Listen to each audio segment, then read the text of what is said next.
तीन तिगाड़ा काम बिगाड़ा, 7 को बाहर, 15 को अंदर, 35 को नए, कुछ पुराने।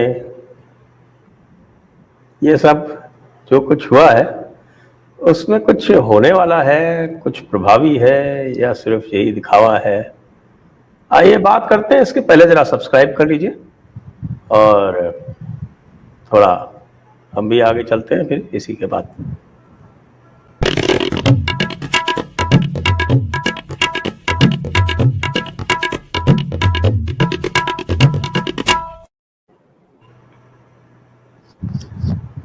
नमस्ते, आप सभी का स्वागत है आज रात 10 बजे।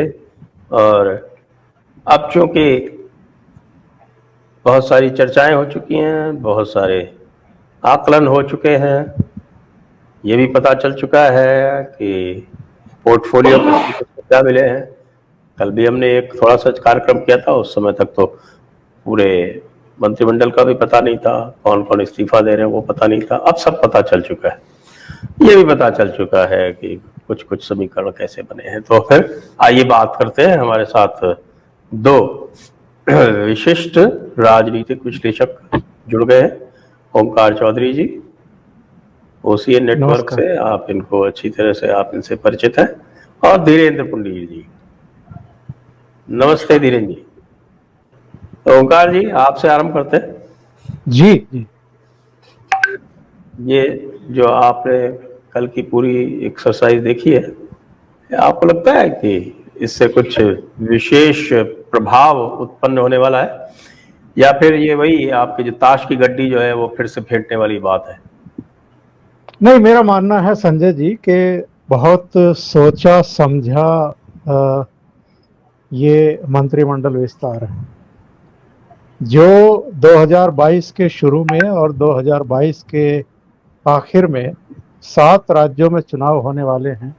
एक आध राज्य को अगर छोड़ दें तो बाकी सभी राज्यों में कोशिश की गई है कि जो जातीय समीकरण है, क्षेत्रीय समीकरण है, और जो एक संदेश और संकेत देना होता है, वो सब साधने का एक प्रयास किया गया है। और केवल जातियों को साधने का प्रयास किया गया हो या जातीय समीकरणों को साध करके सोशल इंजीनियरिंग ही की गई हो, ऐसा भी नहीं लगता है। बल्कि अगर आप देखें तो काबिल चेहरे हैं, काबिल इस मायने में कि पढ़े लिखे लोग हैं। 13 वकील हैं, 6 डॉक्टर हैं, 5 इंजीनियर हैं, 7 पूर्व नौकरशाह हैं। तो वैसे नहीं है जैसे लालू जी के मंत्रिमंडल में होते थे, या मुलायम सिंह यादव के मंत्रिमंडल में होते थे, या चौटाला के मंत्रिमंडल में होते थे। दूसरा, मेरा ये मानना है कि आंदोलन जीवियों के लिए भी एक संदेश और संकेत है, काम ना करने वालों के लिए भी एक संकेत और संदेश है, काम करने वालों के लिए भी है, कांग्रेस के लिए भी है, अगर कांग्रेस समझना चाहे तो। क्योंकि कांग्रेस के लिए क्यों है, यहां पर यूथ को आगे लाया जा रहा है, नेक्स्ट जनरेशन को तरजीह देने की कोशिश हो रही है। और नेक्स्ट जनरेशन में भी वंशवादी चेहरों को नहीं। आप याद करिए, मंत्रिमंडल विस्तार से पहले किन किन नामों की चर्चाएं चल रही थी लुटियन मीडिया में। वरुण गांधी की चर्चा चल रही थी, साहब सिंह वर्मा के बेटे प्रवेश साहब सिंह वर्मा को लेकर के चर्चाएं चल रही थी, चौधरी वीरेंद्र सिंह के पूर्व नौकरशाह बेटे हिसार से चुने गए विजेंद्र सिंह को लेकर के चर्चाएं हो रही थी। यानी लुटियन मीडिया जो है वो एक परिपाटी है, एक परंपरा है, एक वंशवादी राजनीति जो अब तक चलती आई है। कांग्रेस के शासनकाल में या अलग अलग क्षेत्रीय दलों में जो खानदानी पार्टियां ज्यादा हैं, उनके आधार पर सोचता है, और ये सोच करके कि चूंकि मेनका गांधी को नहीं बनाया गया था तो इसलिए वरुण गांधी की तो बनती है। चौधरी वीरेंद्र सिंह ने इस्तीफा दे दिया था अपने बेटे के लिए, तो उनका बेटा तो अब आएगा ही आएगा। और साहब सिंह वर्मा का बेटा चूंकि दूसरी बार चुना गया है और पहली बार भी नहीं बनाया गया था, तो इस बार तो हो सकता है कि दूसरे मंत्रिमंडल विस्तार में हो जाए उसका काम, लेकिन ऐसा नहीं हुआ है। यानी कांग्रेस के लिए भी मैसेज है कि आप तो जो मेहनत करते हैं, सत्ता में आपको वापस लेकर के आते हैं, चाहे सचिन पायलट हो, चाहे ज्योतिरादित्य सिंधिया हो, उनको तो आप इनाम देने के बजाय अपमानित करते हैं। और हम नई पीढ़ी को, नई जनरेशन को आगे लेकर के आ रहे हैं, और जो 70 के आसपास पहुंच रहे हैं उनको या तो राजभवन भेज रहे हैं या दूसरे दायित्व दे रहे हैं।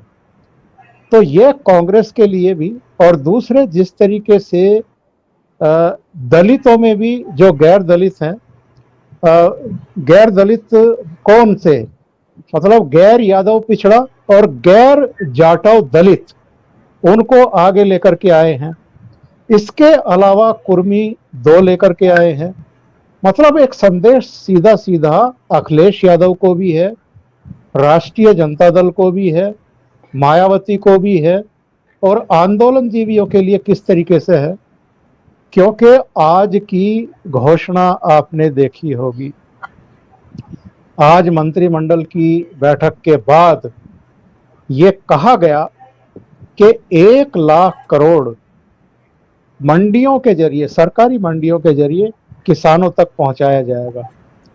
और आंदोलन जीवियों के लिए इसलिए भी कि अगर आपको ये गलतफहमी है कि पंजाब में, हरियाणा में और वेस्ट यूपी में खास तौर से जो जट सिख है या जाट मतदाता हैं या जाट किसान हैं वो भारतीय जनता पार्टी का बैंड बजा सकते हैं, तो मोदी ने अलग अलग दूसरे पिछड़े जो वर्ग हैं उनको और दलितों को, अनुसूचित जाति को, आदिवासी के क्षेत्र के लोगों को, उनको तरजीह देकर के अगर थोड़ा बहुत नुकसान कहीं ये आंदोलन जीवी कर भी पाएंगे तो उसकी भरपाई दूसरी जगहों से ये लोग आसानी से कर सकते हैं। संदेश और संकेत और भी कई हैं, उन पर हम आगे भी चर्चा कर सकते हैं। धीरेन जी, आपकी आरंभिक टिप्पणी हो जाए, उसके बाद फिर हम विस्तार से बातें करें।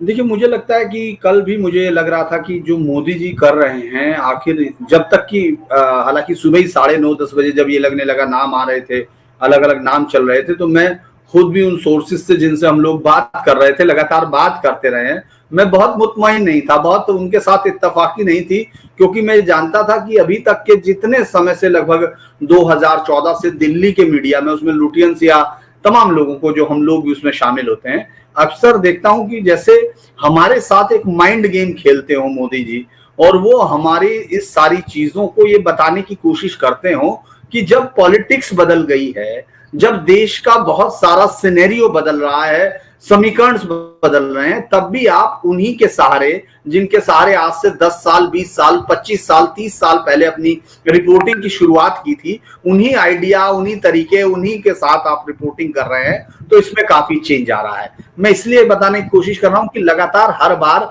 हम लोग रोंग फ्रंट पर पकड़े जाते हैं, कुछ इस तरह के नाम चलाए जाते हैं।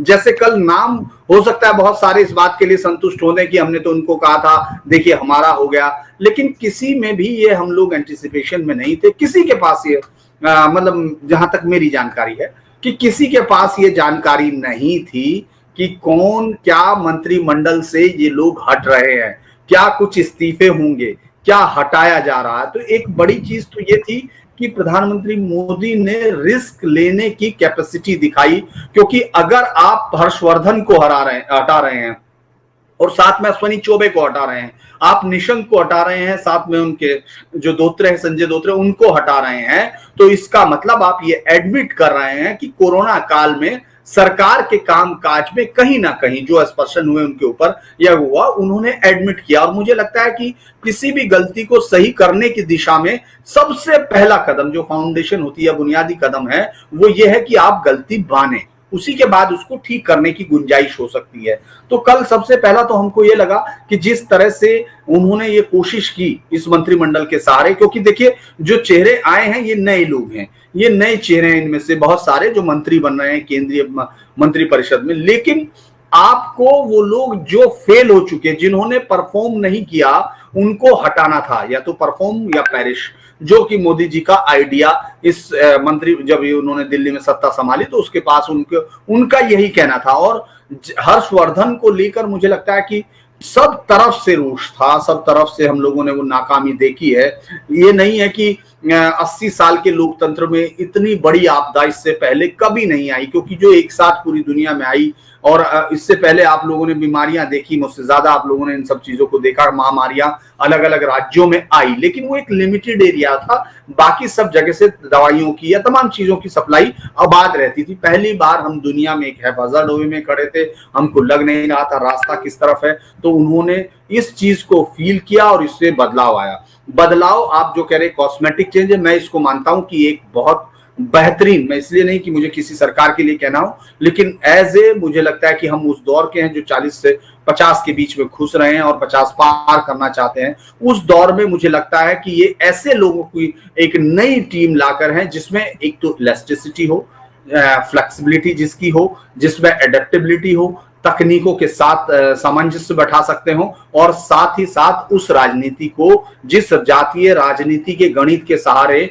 अभी तमाम विपक्षी पार्टियां यूपी में घेरना चाह रही थी या उन तमाम राज्यों में घेरना चाह रही थी, उसको भी उन्होंने इस मंत्रिमंडल में पूरे रीजनल बैलेंस के साथ, जो कहते हैं दोनों चीजें पूरी करते हुए, एक सबसे पहले आपको उनकी कार्य क्षमता देखनी थी, क्योंकि कैबिनेट को लड़ना है। आपके सामने देश के इस समय 2 चुनौतियां आनी है। सबसे पहली तो चुनौती कोरोना की आनी है, दूसरा आपकी इकोनॉमी है जो बिल्कुल नीचे जा चुकी है। तो ऐसे में ये मैं कैबिनेट की बात कर रहा हूं, और दूसरी चुनौती है बीजेपी के सामने इन 5 राज्यों के चुनाव, जिसमें कि बंगाल की हार के बाद मुझे लगता है उनके कार्यकर्ताओं को थोड़ा सा मनोबल नीचे होगा, तो उनको सामना करना है। ऐसे में इन दोनों चुनौतियां, यानी राजनीतिक और राष्ट्र के सामने चुनौतियां, दोनों को एक साथ सुलझाने की कोशिश की गई है। मुझे लगता है कि एक बेहतर बदलाव की तरफ है, और हम भी सिर्फ इसलिए एंटिसिपेशन कर सकते हैं क्योंकि नए चेहरे हैं, लेकिन अगर हम उनका बैकग्राउंड देखते हैं, पोर्टफोलियो देखते हैं, और मैं एक और जानकारी आपके दर्शकों को मैं यहां से दे दूं कि ये जो सिलसिला शुरू हो गया था, ये 24 को जो जून में मीटिंग थी कश्मीर की,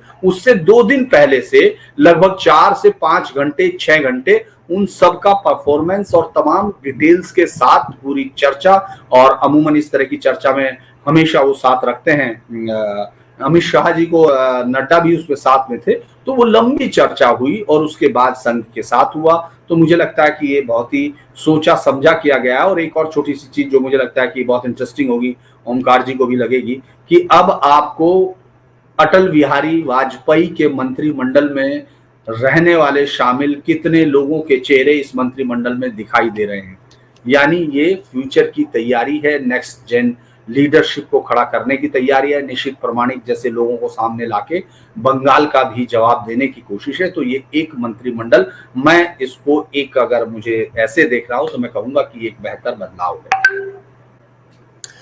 जी धीरेन्द्र जी, धन्यवाद। अब मैं थोड़ा सा स्ट्रक्चर इसको इस तरह से करूंगा कि पहले मैं आप लोगों से आपका व्यू पॉइंट लूंगा, पहले जिनको हटाया गया है उनके ऊपर, और उसके बाद फिर हम इसका जो है क्षेत्रवार या प्रदेशवार जिस प्रकार से लोगों को लिया गया है उसके ऊपर फिर हम बात करेंगे। तो सबसे पहले डॉक्टर हर्षवर्धन की बात हो जाए। वैसे तो कुछ लोग जो हैं जो हटाए गए, यदि मुझे लगता है कि भाजपा के जो वोटर हैं उनमें यदि कोई रेफरेंडम लिया जाता तो जो 3 तिगाड़ा है हमारा, रविशंकर प्रसाद का और जावड़ेकर और निशंक जी का, तो मुझे लगता है उनके हटाने के लिए बहुत वोट पड़ते हैं, सबसे अधिकतम वोट उन्हीं को हटाने के लिए पड़ते हैं, तो उन्हें हटाया गया। तो इसमें बहुत अधिक आश्चर्य नहीं है। डॉक्टर हर्षवर्धन जो है वो एक आश्चर्यजनक पहलू इसलिए है क्योंकि प्रशासन की दृष्टि से देखें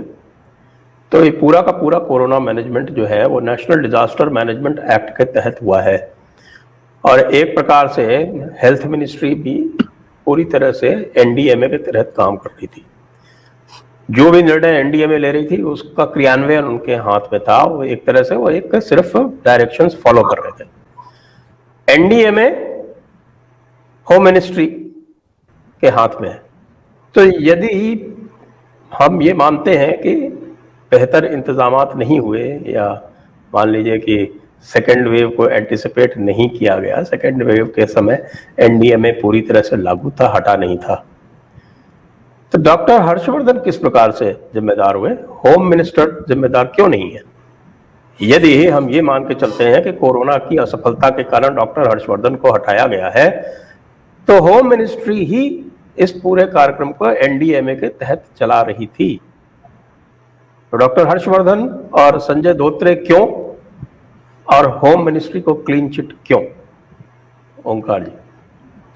देखिए, स्वास्थ्य सेवाओं का जहां तक प्रश्न है, आपका तकनीकी रूप से ठीक हो सकता है जो कुछ आप कह रहे हैं, लेकिन फिर स्वास्थ्य मंत्री क्या कर रहा है?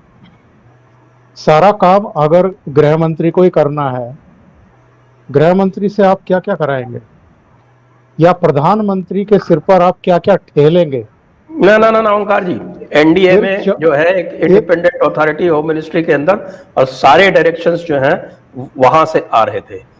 वो तो एक पोस्ट ऑफिस की तरह काम कर रहा था हेल्थ मिनिस्ट्री। नहीं, मैं ये कह रहा हूं कि आप पेंडेमिक की बात कर रहे हैं ना, महामारी की बात कर रहे हैं ना, तो महामारी में ऐसा तो नहीं है ना कि हेल्थ मिनिस्ट्री का कोई इन्वॉल्वमेंट ही नहीं था, या डॉक्टर हर्षवर्धन के जिम्मे कोई काम ही नहीं था।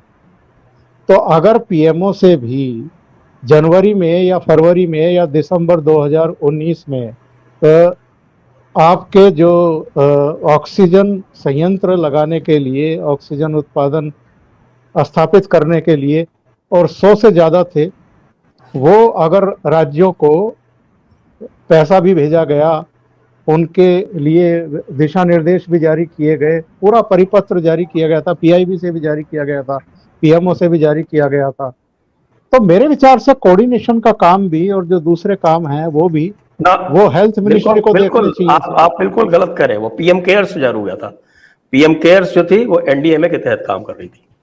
तो एनडीएमए अगर उसके तहत काम कर भी रही है, मैं आपसे तो केवल ये निवेदन कर रहा हूं कि इसमें कुछ और है, और इसके भीतर कुछ और देखने का प्रयास नहीं, और क्या हो सकता है? बिल्कुल नहीं लगता है। और यदि ये परफॉर्मेंस बेस्ड है तो फिर ये अपनी जिम्मेदारी डॉक्टर हर्षवर्धन के सिर थोपने का प्रयास है। नहीं, हो सकता है। मैं ये कह रहा हूं कि आप जो कह रहे हैं मैं उसका पूरी तरीके से खंडन नहीं कर रहा हूं, लेकिन मैं ये कह रहा हूं कि अगर आप स्वास्थ्य मंत्री को, स्वास्थ्य महकमे को जिम्मेदार नहीं ठहराएंगे तो आप किसको जिम्मेदार ठहराएंगे? भाई, अगर ये हालात पैदा हुए कि आप एक वेव से लेकर के और दूसरी वेव तक भी अगर पूरी व्यवस्थाएं अस्पतालों में नहीं कर पाए, ये किसकी ड्यूटी थी? फिर आप कहेंगे कि होम मिनिस्ट्री के तहत काम करने वाली एनडीएमए की ड्यूटी थी, स्वास्थ्य मंत्री की ड्यूटी नहीं थी। तो स्वास्थ्य मंत्री का क्या काम था? फिर मैं आपसे फिर प्रशासनिक दृष्टि से जा रहा हूं।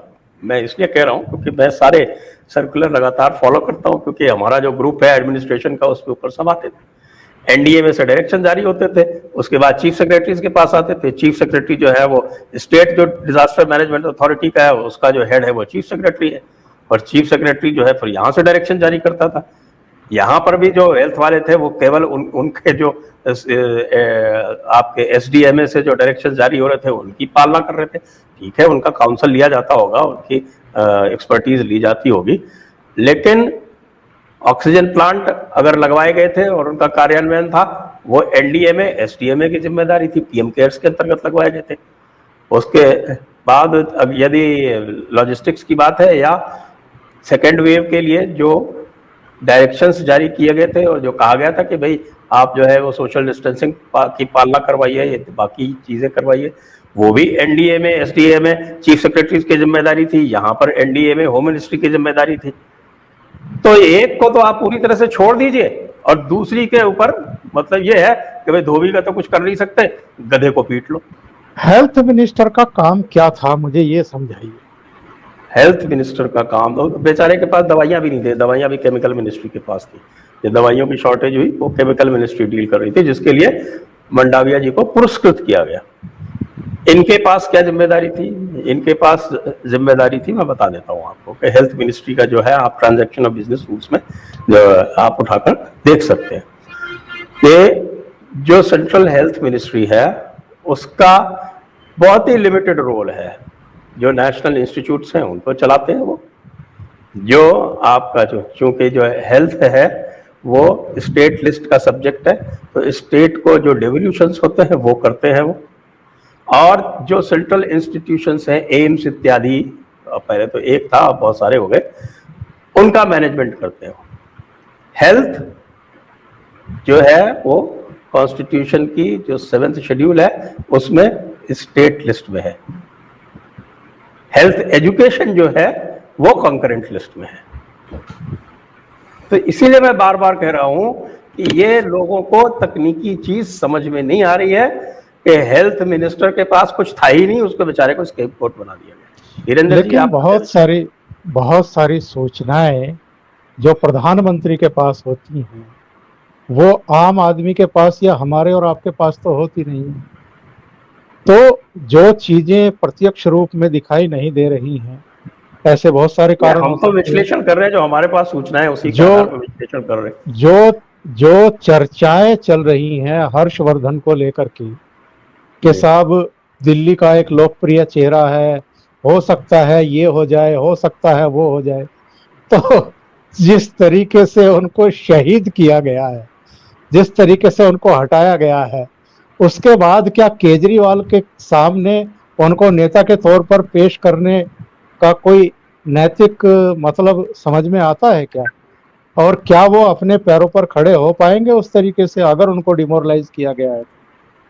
मतलब दिल्ली में भी अगर उनको बतौर नेता लाने की कोई तैयारी है, जैसे बहुत सारे लोग कह रहे हैं कि प्रकाश जावड़ेकर को हटाया गया, रविशंकर प्रसाद को हटाया गया, हर्षवर्धन को हटाया गया, तो शायद संगठन में इनकी सेवाएं ली जाएंगी।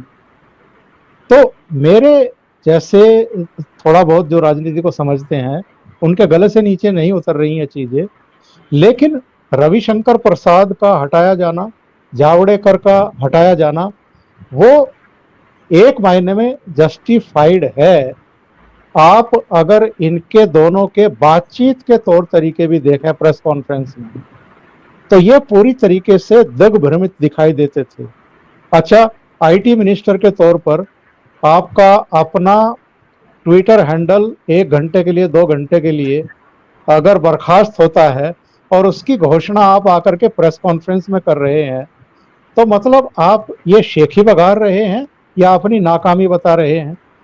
दूसरे, कोरोना काल में हाई कोर्ट की और सुप्रीम कोर्ट की जिस तरह की बेवजह की फटकार केंद्र सरकार को पड़ी है, तो उसके लिए कौन जिम्मेदार होगा? एज लॉ मिनिस्टर रविशंकर प्रसाद की क्या जिम्मेदारी थी कि गवर्नमेंट का बेहतर तरीके से पक्ष जो है वो गवर्नमेंट सुप्रीम कोर्ट और हाई कोर्ट के सामने रखते, वो नाकाम रहे। यही हाल सूचना प्रसारण मंत्री के तौर पर प्रकाश जावड़ेकर का भी था कि वो देश में विदेश में सरकार का ठीक तरीके से पक्ष रखते। अब वॉशिंगटन के किसी अखबार में 7 कॉलम जलती हुई चिताओं के फोटो छप रहे हैं। यहाँ भी एक हिंदी अंग्रेजी की मैगजीन ने पहले पेज पर जलती हुई चिताओं के फोटो प्रकाशित किए। कुछ और अखबारों में इस तरह की हरकतें हुई। जितने देशों में कोरोना से लोगों की मौतें हुई हैं, क्या वहां उनको नहीं दफनाया गया होगा? और सामूहिक तौर पर ही उनकी क्या अंत्येष्टि नहीं हुई होगी, अंतिम क्रिया नहीं हुई होगी? क्या वो अखबार में पहले पेज पर 7 कॉलम में अमेरिका में या लंदन में या दूसरी जगहों पर छपे हैं? तो ये जो चीजें थी, हालांकि मैं जानता हूं, ये मानता भी हूं कि किसी भी देश का कोई सूचना प्रसारण मंत्री अखबार के ऊपर इस बात की पाबंदी तो नहीं लगा सकता कि भाई आप इस तरह के फोटो मत छापिए या इस तरह की रिपोर्टिंग मत करिए। और वो क्यों होता है ये भी हम अच्छे तरीके से जानते हैं कि किस मानसिकता के लोग कहाँ कहाँ बैठे हैं और उनको किस तरीके से मैनेज किया जाता है या प्रेरित किया जाता है कि आप साहब इस तरह की चीजें कर दीजिए या उस तरह की चीजें कर दीजिए। और उन संस्थानों में, विदेशी संस्थानों में कहाँ कहाँ के कौन कौन लोग हैं और कौन कौन उनके कॉलमिस्ट हैं ये भी हम जानते हैं। पर फिर भी ये तो माना गया कि इस कोरोना काल में ये दोनों मंत्री, चाहे आईटी विभाग रहा हो, ट्विटर से विवाद रहा हो, या प्रकाश जावड़ेकर की जो भूमिका थी, या कानून और विधि मंत्री के तौर पर रविशंकर प्रसाद की जो भूमिका थी, उसमें वो पूरी तरीके से सफल नहीं रहे बल्कि असफल रहे। जी, ये तो वैसे तो मैंने आरंभ में कहा था कि जो रविशंकर प्रसाद और जावड़ेकर और निशंक, इन तीनों के प्रति तो लगभग एक मत है कि ये असफल रहे। हालांकि इसमें टेक्निकल बिंदु एक अवश्य है, जो आपने अभी कहा कि बाहर जो छपा, तो जो बाहर जो कुछ भी छपता है वो इंफॉर्मेशन ब्रॉडकास्टिंग मिनिस्ट्री के तहत नहीं आता, बिजनेस रूल्स में वो एक्सटर्नल अफेयर्स मिनिस्ट्री में आता है। तो अब मैं आता हूँ धीरज जी के पास। डॉक्टर हर्षवर्धन जी के बारे में आपका क्या विचार है? देखिए, आपने जो टेक्निकल इशू बताए, चूंकि मैं ministry of home he cover करता हूं, तो मैं जानता हूं तमाम चीजें, तमाम मिनिस्ट्रीज को लेटर, चाहे वो लॉकडाउन, चाहे वो प्रोसीजर, चाहे परमिशंस, वो तमाम चीजें वहीं से आ रही थी और वही करते भी हैं। और होम मिनिस्ट्री इसमें नोडल एजेंसी के तौर पर भी थी, तमाम एनडीए में भी उसके अंडर है। लेकिन जब आप बहुत सारी चीजों को देखते हैं, जब ऐसे वक्त में, जब जून से लेकर तमाम काम किए जा रहे थे, तो आपने देखा होगा कि हर्षवर्धन के काम को सिर्फ इसलिए नहीं, इस वजह से भी नहीं आप देख सकते, आपको ये भी देखना होगा कि किस तरह से वो मंत्री, जब आप यहाँ कोविड मैनेजमेंट की बात कर रहे होते हैं, एक तरह से सीन से गायब। मैं आपको बहुत ही अलग चीज बता रहा हूँ कि दिल्ली में भी अगर सबसे ज्यादा आप किसी पत्रकारों से पूछते जिन लोगों ने कोरोना को कवर किया, क्योंकि हम में से कोई भी पत्रकार शायद ही कोरोना के बीच में अपने घर में रुका हो, उनमें से कोई भी एक पत्रकार शायद ही एक वोट इस समय में दे सकता हो। मुझे नहीं मालूम बाहर उनका किस तरह से माना जा रहा है, ये टेक्निकल पॉइंट है, सारी बात आपने बिल्कुल सही कही। लेकिन इसके बावजूद अगर आप उनको देखेंगे, कोरोनिल पर पहुंचते हैं, वो वहां पहुंच रहे हैं, डीएमए आईएमए के जिसके वो मैनेजमेंट में रहे, उनके तमाम चीजें, मतलब मैं एक चीज कह, आपने सही पॉइंट पकड़ा है। मैं आपको ये बताने की कोशिश कर रहा हूं कि वो आईएमए के जो इश्यूज हैं उनको इशू नहीं करते हैं। वो जब वो लीड ले रहे हैं केजरीवाल कि मरने पर 1 करोड़ रुपया देंगे, तब आप उनके डॉक्टरों पे कोई ट्वीट आप नहीं देख सकते हर्षवर्धन का। उस वक्त आप नहीं देख रहे हैं कि जब आपको फ्रंट लाइन कोरोना वॉरियर पे आप उनको लड़ते हुए देखते हैं, तो आपको वो कहीं से उनके साथ खड़े हुए नहीं दिखते हैं। यानी मैं ये मानता हूं कि कोई भी देश के प्रधानमंत्री हो, या मैं अक्सर इस पर बात करता हूं, इस पर मुझे बहुत बात लोगों से करनी पड़ती है, सिर्फ यही नहीं, जिसमें वो ये कहते हैं कि बहुत ही टाइट होता है और प्रधानमंत्री का पीएमओ से जेएसओ और तमाम चीजें, हर एक चीजें डील कर रहे हैं। बिल्कुल सही बात है, आपकी बात सही हो सकती है कि वो लोग वहां कर रहे हैं और मैं पीएमओ में भी बीच के तौर पर रिपोर्टर रहा हूं। तो मुझे सिर्फ ये कहना है कि कभी भी मैं एक डायरेक्शन तय करता हूं, लेकिन उसको फॉलो करने के प्रोसीजर आपको होते हैं। आप कोई भी डे टू डे का कोई भी इवेंट्स आपसे नहीं पूछा जाता कि आप आज सुबह क्या ट्वीट करेंगे। ये शायद ही देश का, मैं नहीं मान सकता हूं, मैं इतने साल से दिल्ली में रिपोर्टिंग कर रहा हूं, कि ये कोई प्राइम मिनिस्टर ये तय नहीं कर सकता कि किसी मिनिस्टर को किस समय जाना है, किस समय पहुंचना है। वो ठीक है, आपको टाइम से आना, एक बार कह दिया गया, उसके बाद आपके पास होंगे। पूरे अगर कोरोना लहर में आपको सबसे ज्यादा परेशानी भरा, संकट भरा समय अगर किसी के वीडियो से दिखा, तो वो दिल्ली से दिखा। दिल्ली में आपको लगा कि जैसे क्या हो रहा है, और उसी समय में एक शख्स बिल्कुल गायब मिला, वो जो देश का स्वास्थ्य मंत्री था। वो आपको कहीं से भी, यहां तक कि उनको लेते, जो बहुत ही आम चीज थी, जिसको यहां बैठ के कांग्रेस के युवा अध्यक्ष, सिर्फ कांग्रेस के श्रीनिवास, अगर आप देखेंगे, उसने ट्वीट से मदद की है लोगों की। आप अगर देखेंगे तो सोनू सूद जैसे ये लोग और लोग हैं, ये लोग स्वास्थ्य मंत्री की हैसियत नहीं रखते। एम्स को लेकर अगर आप देखेंगे, लगातार लास्ट तक कंफ्यूजन स्टेट, पूरी कंफ्यूजिंग स्टेट थी कि वो कब तक ओपीडी चलनी है, कब ओपीडी नहीं जानी है। अगर मैं आपको सिर्फ ये उनके एक भी चीज मैं आपको उधर पॉलिटिक्स की नहीं ला रहा हूं, मैं आपको सिर्फ वो चीज बताने की कोशिश कर रहा हूं जिनको यहाँ काउंट किया जा सकता है, जिनको यहाँ का आदमी देखता है। इन तमाम चीजों को देखा गया। ये बात बिल्कुल सही है कि होम मिनिस्ट्री इस पूरी महामारी के दौरान मेन एजेंसी थी, नोडल एजेंसी थी। सवाल उठे हैं क्योंकि एक एक चीज को वहां से मॉनिटर करना था। आप देखा होगा कि जैसे ही होता है तो एचएस तुरंत चिट्ठी लिखते थे राज्यों के तमाम सेक्रेटरी को कि साहब ये कोरोना का पालन कराया जाए, लेकिन चुनाव के दौरान सबसे ज्यादा बड़ी रैलियां आपने देखी होंगी, सबसे ज्यादा रैलियां किसने की थी बंगाल के दौरान? अगर रैलियों की संख्या के तौर पर भी आप देखेंगे तो वो भी आपकी बात सही है, लेकिन फिर भी हर्षवर्धन एक ऐसा चेहरा था जो लोगों में कतई उम्मीद नहीं जता रहा था। तीसरी लहर के समय आते वक्त, जब लहर आनी है, तीसरी लहर के हम लोग इंतजार कर रहे हैं, तो हम एक ऐसे मंत्री को यकीनन नहीं रखना पसंद करेंगे जिसको आम जनता एक तरह से छवि के तौर पर नकार चुकी हो। और रही बात उनको कोई देने की, तो मैक्सिमम मुझे लगता है कि उनको जो दिया जा चुका था वो एज ए मुख्यमंत्री फेस के तौर पर, और मैं चूंकि पर्सनल बता रहा हूं, मुझे मालूम नहीं आप दोनों ने उनसे कितनी बार मुलाकात की होगी, मैं नहीं बता सकता, लेकिन मैंने कई बार मेरी मुलाकात हुई, और मैं आपको ये कहते हुए, मतलब मुझे लगता है कि ये कहना चाहिए नहीं, एज ए पत्रकार मुझे नहीं मालूम है, लेकिन मैं आपको ये कह सकता हूं, मेरी व्यक्तिगत फीलिंग है, मुझे कभी भी प्रोमाइजिंग नहीं लगे, इस तरह डैशिंग नहीं लगे, तकनीक के साथ बहुत एडजस्ट करते हुए नहीं लगे। और इस समय जब पूरी दुनिया में, देश में तीसरी लहर की तैयारी कर रहे हो, तो मुझे लगता है परसेप्शन वाइज उनको जाना, उनकी मंत्रालय की अगर आप देखेंगे तो वो साइंटिफिक, उससे उनके पास साइंस का भी मंत्रालय था। आप ये सोचिए, उनके पास साइंस एंड टेक था, लेकिन वो साइंस एंड टेक से अलग किसी ओझा की तरह काम करते हुए ज्यादा दिख रहे थे जब वो जाकर कोरोनिल और उस जगह खड़े हो जाते हैं। मुझे लग रहा तांत्रिक और इस तरह की पूजाओं में उनका ज्यादा ध्यान रहना चाहिए था, और मुझे लगता है अब उनके पास काफी समय रहा होगा। देखो, वो तो कोरोनिल वाली जो डिबेट है वो तो बिल्कुल नहीं, मैं उस पर अलग जा सकता हूँ, लेकिन ऐसे वक्त में दुनिया की उन्होंने जिस तरह से आईएमए जो है, आईएमए के वो सदस्य रहे हुए, हाँ, वो उनके बहुत ताकतवर मेंबर रहे हैं। हाँ, तो वो आईएमए के सदस्य रहे हुए, और जिस प्रकार से आईएमए वर्सेस रामदेव में वो कूदे थे आईएमए की तरफ से, वो अत्यंत अशोभनीय था। हालांकि ओंकार जी, कुछ लोग ये कह रहे हैं कि बाबा रामदेव ने उनको हटवा दिया। ऐसा कुछ नहीं माना जाता। नहीं, बाबा रामदेव, मुझे नहीं लगता कि मोदी जी की सरकार में कोई बहुत ज्यादा हस्तक्षेप करने की स्थिति में है।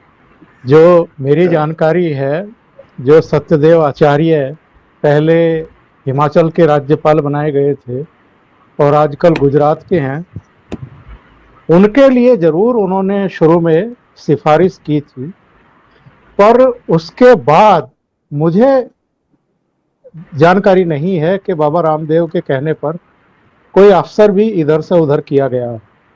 बाकी तो छोड़ दीजिए, मंत्री तो बड़ी चीज होती है।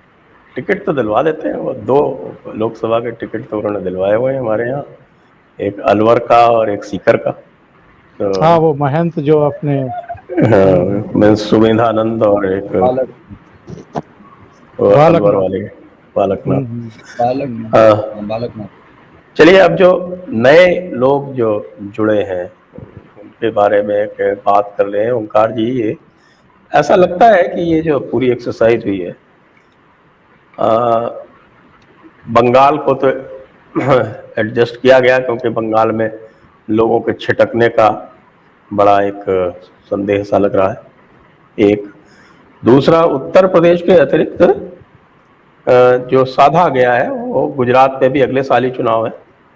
उत्तर प्रदेश और हिमाचल में, और उत्तर प्रदेश और पंजाब में तो आरंभ में है, उत्तराखंड और मणिपुर, और फिर बाद में गुजरात और हिमाचल में, वो लास्ट में दिसंबर। जी हाँ। तो साथ में यदि उत्तर प्रदेश और गुजरात में एडजस्टमेंट करते तो उसमें कोई आश्चर्य की बात नहीं। साथ में मुझे लगता है कि महाराष्ट्र की भी चुनाव की तैयारी हो रही है। जिस प्रकार से महाराष्ट्र से इंडक्शंस हुए हैं या वहाँ से उठापटक हुई है, तो ऐसा लग रहा है जैसे महाराष्ट्र के चुनाव की भी तैयारी चल रही है। तो उत्तर प्रदेश के संबंध में और विशेषकर महाराष्ट्र के संबंध में मैं आपसे जानना चाहूँगा कि जो लोग लिए गए हैं और जो परिवर्तन हुए हैं उनको आप कैसे देखते हैं? देखिए, उत्तर प्रदेश का जो प्रश्न है, उत्तर प्रदेश एक बड़ी चुनौती है संजय जी, आप भी जानते हैं। 2022 के शुरू में जिन 5 राज्यों में इलेक्शन होने हैं उनमें उत्तर प्रदेश एक प्रमुख राज्य है, जहां से लोकसभा की 80 सीटें आती हैं। 2014 में भी अगर उत्तर प्रदेश से 72-73 सीटें भारतीय जनता पार्टी और उसके गठबंधन सहयोगियों को नहीं मिलती तो अकेले दम पर भारतीय जनता पार्टी 282 सीटें नहीं जीत पाती। इसी तरीके से 2019 में भी अकेले भारतीय जनता पार्टी को 63-64 सीटें मिली हैं 80 में से, उसके सहयोगियों को भी मिला लें तो करीब 66-67 सीटें हैं। नहीं, 64 है, 62+2। हाँ 64। तो उत्तर प्रदेश हर लिहाज से भारतीय जनता पार्टी के लिए, नरेंद्र मोदी के लिए, प्रधानमंत्री बने रहने के लिए सबसे ज्यादा महत्वपूर्ण है। और ऐसा नहीं है कि उत्तर प्रदेश में चुनौतियां नहीं होंगी। ये ठीक है कि पहले वेव में भी, दूसरे वेव में भी बाकी राज्यों के मुकाबले उत्तर प्रदेश में जल्दी काबू पाया गया, लेकिन उत्तर प्रदेश को लेकर के 2024 वाले 2022 में ही फाइनल कुश्ती लड़ना चाहते हैं नरेंद्र मोदी से और भारतीय जनता पार्टी से। हालांकि मैं कांग्रेस को वहां कोई शक्ति नहीं मानता, कोई चुनौती नहीं मानता, वो तो बिल्कुल एकदम दीवार से लग चुकी है और उसको ना कोई प्रियंका वाड्रा जिंदा कर सकती है, ना राहुल गांधी कुछ कर सकते हैं, ना और किसी में इच्छा बची है। जो उनकी पार्टी के बाकी लोग हैं, लल्लू वल्लू जितने भी हैं, ये सब किसी स्थिति में बिल्कुल नहीं है। ये एक तरीके से कंधे ढीले कर चुके हैं। ले दे करके वहां पर आपके अखिलेश यादव के पीछे एक बड़ी जमात खड़ी होने वाली है। अखिलेश यादव बौद्धिक तौर पर आप कहना चाहिए कि नेतृत्व विजनरी है नहीं है, काबिलियत है कि नहीं है, वो एक बात छोड़ दीजिए, लेकिन मायावती जिस तरीके से कमजोर हुई हैं इधर, और मायावती को जिस तरीके से कमजोर किया गया है भारतीय जनता पार्टी के द्वारा, नरेंद्र मोदी के द्वारा, उसके बाद अब जो अल्पसंख्यक वोटर हैं, मुस्लिम वोटर हैं, जो आपके यादव हैं, जो दूसरे हैं, उनकी नजरें टिकती हैं जाकर के अखिलेश यादव पर। और जो भारतीय जनता पार्टी का विरोधी वोटर है, हो सकता है कि वो ध्रुवीकृत हो अखिलेश यादव के साथ, समाजवादी पार्टी के साथ। कुछ और ताकतें हैं, असदुद्दीन ओवैसी हो सकते थे, लेकिन जिस तरीके से बिहार के बाद, बिहार में सीमांचल की 5 सीटें जीतने के बाद जिस तरीके से उनको पश्चिम बंगाल में नाकामी मिली है और वहां के वोटर्स ने एक तरीके से उनको रिजेक्ट कर दिया, शायद ये सोच करके कि ये शायद ममता बनर्जी का खेल बिगाड़ने के लिए आए हैं, उसी तरीके से उत्तर प्रदेश में भी मुझे लगता है, हो सकता है मैं गलत साबित हूं आगे जाकर के, पर मुझे लगता है कि मुस्लिम यहाँ भी विभाजित नहीं करना चाहेंगे, अपना वोट एक ही तरफ जाएंगे। तो ऐसे में प्रश्न ये खड़ा होता है कि जब ये आंदोलन जीवी पिछले 7.5 महीने से, अब 8 महीने हो जाएंगे, 26 जुलाई को पूरा जोर लगाए हुए हैं, पिछले 5 विधानसभा चुनाव में भी इन्होंने कुछ राज्यों में तो कोशिश की ही थी कि किसान विरोधी का हल्ला करो और किसी तरीके से भारतीय जनता पार्टी को नुकसान पहुंचाओ। उसी तरीके से अब उत्तर प्रदेश में, उत्तराखंड में, पंजाब में, इन 3 राज्यों में तो ये कोशिश कर ही रहे हैं कि भारतीय जनता पार्टी का खेल बिगाड़ा जाए। पंजाब में भारतीय जनता पार्टी का कुछ खास नहीं है, हम सब जानते हैं, लेकिन उत्तराखंड में उसकी सरकार है। वहाँ पिछले 4 महीने में, 5 महीने में तीसरे चीफ मिनिस्टर बदले हैं, इससे भारतीय जनता पार्टी को वहाँ नुकसान होने की एक आशंका है। कांग्रेस अगर मरी गिरी भी होगी तो भी अच्छा प्रदर्शन करेगी, लेकिन जहाँ तक उत्तर प्रदेश का सवाल है, उत्तराखंड से तो 5-6 लोकसभा सीटें आती हैं, 5 आती हैं शायद, 5। हाँ, तो उत्तर प्रदेश से 80 सीटें आएंगी, तो वहाँ इनका फोकस है नरेंद्र मोदी का, अमित शाह का, जेपी नड्डा का, योगी आदित्यनाथ का। और इसीलिए जो जातिगत समीकरण हैं उनको थोड़ा दुरुस्त किया गया है।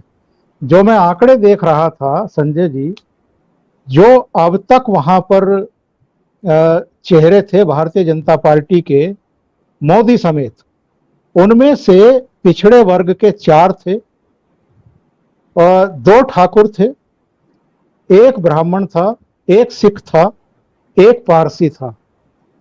और अब जो टोटल मिलाकर के वहां पर मंत्री हो गए हैं केंद्र में 15। अब इनमें 7 पिछड़े हैं, 2 ब्राह्मण हैं, 2 ठाकुर हैं, 1 सिख है, 1 पारसी है, 1 अनुसूचित जाति से 2 चेहरे हो गए हैं। स्मृति तो ईरानी ये जो पारसी नहीं है, उन्होंने पारसी धर्म नहीं स्वीकार किया, जी जी, वो हिंदू हैं। हाँ चलिए एक हिंदू मान लें, हिंदू उनकी जाति क्या है ये भी देखना वो पड़ेगा। पंजाबी खत्री है, जी जी। पंजाबी खत्री। तो इस तरीके से जो जातीय समीकरण साधे गए हैं, ये किसको ध्यान में रख करके साधे गए हैं? एक तो हम सब जानते हैं कि राष्ट्रपति पद पर अनुसूचित जाति के रामनाथ कोविंद साहब बैठे हैं और ये संदेश देना होता है अलग अलग जातियों को, पॉलिटिकल पार्टियों को भी। तो अखिलेश यादव को, जो अखिलेश यादव चुनौती दे सकते हैं, उनको एक तरीके से चुनौती दी गई है भारतीय जनता पार्टी की तरफ से। और मायावती मरीगिरी जैसी भी हैं, लेकिन उनका एक वोट बैंक तो है, हालांकि उसमें से बहुत बड़ा चंक जो है वो भारतीय जनता पार्टी खींच चुकी है अपनी तरफ। लेकिन इन दोनों को एक संदेश भी देने के लिए, इनको चोट पहुंचाने के लिए, ये जो 15 चेहरे मैंने बताए हैं कि उत्तर प्रदेश से अलग अलग जातियों के हैं, तो एक संदेश तो इससे उन जातियों में जाता ही है, एक समीकरण तो बनता ही है। तो जो मैंने शुरू में कहा था ओपनिंग रिमार्क्स में कि इन आंदोलन जीवियों की वजह से अगर हरियाणा में और पश्चिमी यूपी में थोड़ा बहुत नुकसान, क्योंकि इधर अजीत सिंह की डेथ हुई है, बागपत में आप जानते हैं कि अभी जिला पंचायत के चेयरमैन आरएलडी के बन गए हैं, और जो राकेश टिकैत हैं, जो आपके गौरव हैं, जो नरेश हैं, वो सार्वजनिक रूप से भले ही कुछ ना कहें, पर वो भी जानते हैं कि वेस्ट यूपी में कांग्रेस का तो कुछ लेना देना है नहीं, कुछ खास उसका तो है नहीं। तो अल्टीमेटली इनका झुकाव किसकी तरफ होगा? राकेश टिकैत पहले भी राष्ट्रीय लोकदल के टिकट पर लोकसभा का चुनाव लड़ चुके हैं और बहुत बढ़िया तरीके से उनकी जमानत जब्त हुई थी, 9,500 वोट मिले थे उनको। तो उनका झुकाव अगर आरएलडी की तरफ रहेगा, तो कहीं ना कहीं भारतीय जनता पार्टी के नेतृत्व के मन में ये बात जरूर होगी कि थोड़ा बहुत नुकसान वेस्ट यूपी में जाट किसानों की तरफ से हो सकता है। तो उसकी भरपाई के लिए ही इन्होंने उत्तर प्रदेश में ये प्रयास किया है कि जो अदर कास्ट हैं, दलितों में भी जो दूसरे आपके, जिनको आप कह सकते हैं कि जो मायावती से अलग वाले दलित हैं, या यादवों में भी जो अति पिछड़े दूसरे आपके पिछड़े हैं, उनको जोड़ने का प्रयास किया गया है। तो वहां से भरपाई करने की कोशिश नरेंद्र मोदी और अमित शाह मुझे लगता है कि करते हुए दिखाई दे रहे हैं। जी हाँ, एक कोरी है, एक पासी है, और बघेल जी का तो मैं कुर्मी है। कुर्मी तो दलित में नहीं आते, कुर्मी तो 2 अलग अलग है, कुर्मी तो ओबीसी है। वो अनुप्रिया पटेल और पंकज चौधरी 2 कुर्मी है, और एक वो जालौन वाले कोरी हैं। आपके कौशल किशोर जी हमारे लखनऊ वाले मोहनलालगंज के हैं, पासी हैं, वो पासी हैं। और तीसरे बघेल जी हैं जो नए दलित बने, पहले वो तो मुकदमा लड़के दलित बने हैं, तो उनके बारे में मैं इतना श्योर नहीं हूँ। लेकिन सबसे अधिक आश्चर्य मुझे होता है धीरेन्द्र जी, मेरे गृह जिले लखीमपुर से अजय कुमार मिश्रा, जिनको हम वहाँ टेनी बोलते हैं, तो वो टेनी मिश्रा जो बने हैं, उनका अनुमान किसी को नहीं था कि वो कहाँ से बन गए, किसी को। तो इस तरह की कुछ सरप्राइजेस भी हैं। तो धीरेन्द्र जी आपका क्या, थोड़ा सा आप भी आकलन बताएं अपना। अपनी तरफ से? देखिए, दो चीजें हैं। आपने जो सवाल पूछा वो महाराष्ट्र को लेकर था। ये बात बिल्कुल सही है कि महाराष्ट्र इस समय सबसे ज्यादा एक ऐसा पॉइंट है जो बीजेपी के लिए बहुत सारी एम्बिग्युइटी क्रिएट करता है। उनके पास बहुत संभावनाएं भी उनको दिख रही हैं और वो परेशानियों में भी हैं। उनके पास फडणवीस लीडरशिप के तौर पर भी है, लेकिन बाकी जो मराठा है उनको काटने के लिए उनके पास कोई चीज नहीं है। एक नाथ खड़से जैसे लोग थे या तमाम जो पुराने लोग हैं या उधर मराठा लॉबी के जो उनके लोग, कभी ये माना जाता था कि कहीं उनको कुछ उम्मीद हो कहीं से लाएंगे, वो सब लोग नहीं है उनके साथ। तो ऐसे में मुझे लगता है नारायण राणे को लाकर, शिवसेना को, कपिलेश्वर पाटिल को लाकर, जो पाटिल लोग हैं, उसके अलावा आपने देखा होगा डॉक्टर कराड़ है जो वहां से औरंगाबाद से शुरुआत से करके एक बड़े अच्छे वो हैं। इसके अलावा वो महिला जो परवीन जिनका शायद नाम है, वो भी पवार। तो एक पूरी उन्होंने कोशिश की है कि अगर ये जो जिस गठबंधन के बीच में लगातार आप देख रहे होंगे कि ईडी की सर्चिंग चल रही है, उसको लेकर तनाव हो जाता है, विधानसभा अध्यक्ष नहीं चुना जाता, उसको लेकर आपस में वो हो सकते हैं। और संजय राउत को कभी कभी नरेंद्र मोदी देश के सबसे लोकप्रिय नेता लगने लगते हैं, तो कभी फिर वो कुछ कहने लगते हैं। तो यानी अगर उत्तर प्रदेश और गुजरात, जो बिल्कुल आपका वो बिल्कुल सही था, उसके बाद अगर उन्होंने किसी चीज को साधने की कोशिश की है तो वो इसी उम्मीद में महाराष्ट्र है कि अगर वहां चुनाव होते हैं और इस बार बीजेपी को सिर्फ अकेले अपने दम पर लड़ना हो, तो वहां के संतुलन को कैसे बिठाया जाए। जैसे भिवंडी से एमपी है, तो फिर एक डिंडोरी से है, यानी अलग अलग, औरंगाबाद से है, तो और नारायण राणे खुद कोंकण के हैं। तो एक तरह से एक किलेबंदी जो एक समझदारी लगती है वो रहेगी या नहीं, ये तो हम लोगों को वोटों पर ही पता चलेगा। लेकिन ये जरूर है कि दिखती हुई समझदारी है। और अगर आप यूपी की तरफ बात करते हैं तो यूपी में तमाम जो नाम है, ज्यादातर नाम ऐसे हैं उनमें से कि आप कम से कम उनको उनमें नहीं देखा जो सबसे ज्यादा चेहरे दिए जा रहे थे। आपने देखा होगा रीता बहुगुणा जोशी है, सत्यदेव पचौरी है, यहाँ तक कि कुछ लोग रवि किशन को भी चला रहे थे, निषाद साहब को भी ले आए थे कि वो बहुत नाराज हैं। जनरली आपने देखा होगा कि एक चीज और इसमें स्टेब्लिश हुई, हालांकि इसको अच्छाई कह सकते हो या बुराई कह सकते हो, लोकतंत्र का सबका अपना हो सकता है, कि जिस तरह से जेडीयू को कंट्रोल किया गया उसी तरह से यूपी के भी आपने देखा होगा अनुप्रिया भी अपने पति के लिए यहाँ यूपी में तमाम चीजें अपने मदर के लिए सीटों पर जिस तरह बात करी थी और उनको लग रहा था, लेकिन एक सीट के साथ उनको रखा, इसके साथ जेडीयू को एक सीट पर रखा जबकि 4 सीटें मांगते थे, उसको बैलेंस किया गया। उसी तरह उत्तर प्रदेश में अगर आप जातीय संतुलन को देखते हैं तो पासी सबसे बड़ी अनुसूचित जाति में वो जाति है जो शिफ्ट करती है। जाटव कभी शिफ्ट नहीं करता, यानी टोटल अगर 20-22% की आबादी में से 65% जो जाटव है वो 95% मायावती जी के लिए वोट करता है। वहीं पासी पिछले कुछ समय से अगर आप देखेंगे तो पासी चेंज करते हुए, पासी ने बहुत जबरदस्त तरीके से लोकसभा में वोट किया था। मोहनलालगंज से जीते हुए कमल किशोर अपने ये हैं, उनको किशोर जी को भी तमाम लोगों ने लगा था कि वो आएंगे, उनका नाम जरूर कुछ कुछ चल रहा था लेकिन बहुत ज्यादा उम्मीद नहीं थी।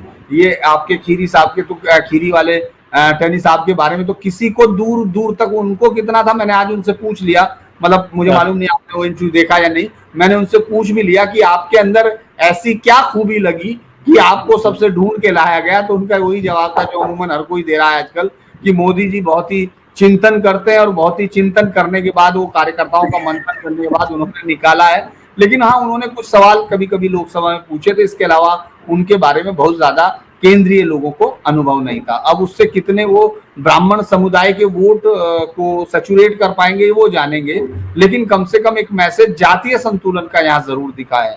तो वो उन्होंने कोशिश की, अनुप्रिया पटेल रख लिया, पटेल वोटों के साथ कुर्मी, लेकिन अपना भी खड़ा किया है। अगर आप देखेंगे तो उनके पास अपना कुर्मी है, लोध वोट जरूर दिया है। तो यूपी को चूंकि 2022 की सबसे बड़ी लड़ाई अगर कोई है तो वो यूपी की है, और जिस तरह का नुकसान यहाँ हुआ था वो कोई एक ऐसे चेहरे को नहीं लाना चाह रहे थे। मुझे ऐसा लगता है वो ये सोचा गया होगा जिससे कि फिर से अफवाहों को हवा मिले कि पूछा गया था कि नहीं पूछा गया था। जैसे रीता बहुगुणा जोशी के घर सबसे लोग पहुंचे हुए थे कि जैसे उनको, जबकि वो 70 साल की, बहुत सारी चीजें हम लोगों ने इस पे गौर नहीं किया नाम चलाते वक्त कि वो आम जो क्राइटेरिया है उससे भी बाहर थी, उसमें भी वो आ नहीं रहे थे। तो मुझे लगता है कि उत्तर प्रदेश के लिए भी एक रणनीति बनाने की कोशिश की है, लेकिन इनमें से कोई बड़ा नाम इस तरह का नहीं है संजय जी जिसके सहारे वोट आ सके या जो वो वोट ला सके। इसीलिए इस बदलाव को हम सिर्फ एक जातीय संतुलन साधने की कोशिश कह सकते हैं, क्योंकि कमल किशोर कितने शानदार प्रतिभाशाली व्यक्ति होंगे जो इस कैबिनेट को बहुत आगे ले जाएंगे, ये तो अभी देखना होगा। फिर आपने जिनका अपना नाम लिया उनको आप बहुत अच्छे से परिचित होंगे, वो कितना अपनी प्रतिभाओं से इनको लाभान्वित करेंगे, देश को लाभान्वित करेंगे, वो भी देखना होगा। अनुप्रिया पटेल पिछली बार अपना दिखा चुकी हैं।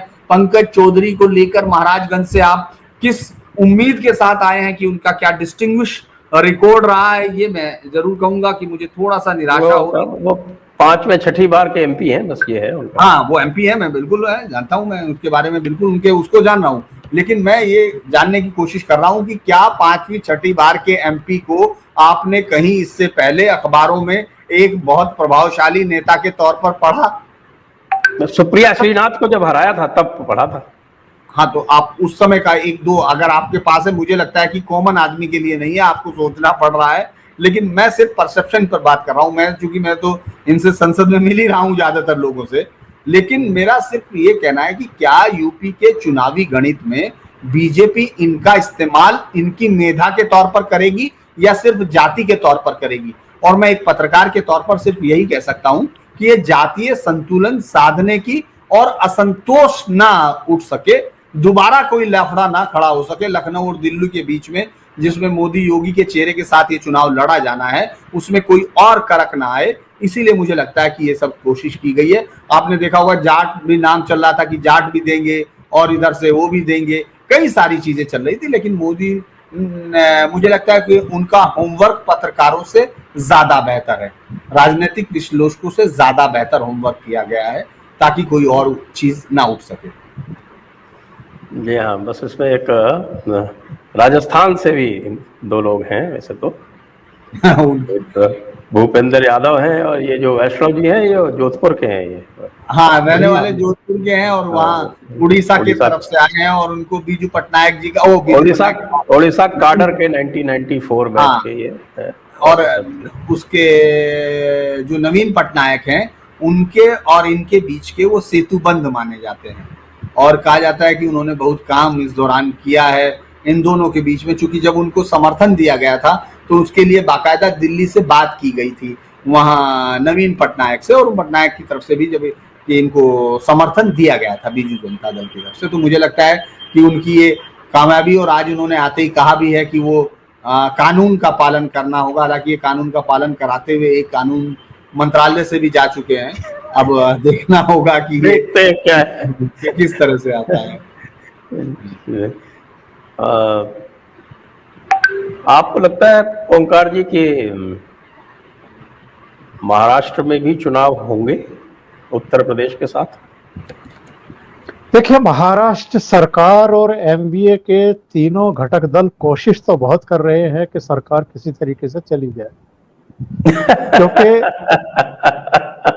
क्योंकि जो हालात वहां बने हुए हैं उनमें वो किसी भी तरीके से मुक्ति यात्रा पर जाना चाहते हैं। लेकिन भारतीय जनता पार्टी ऐसे मौके पर वहां कुछ भी ऐसा नहीं करना चाहेगी कि उसके गले में चीजें घल जाएं और उसको बदनामी का सेहरा अपने सिर पर लेना पड़े।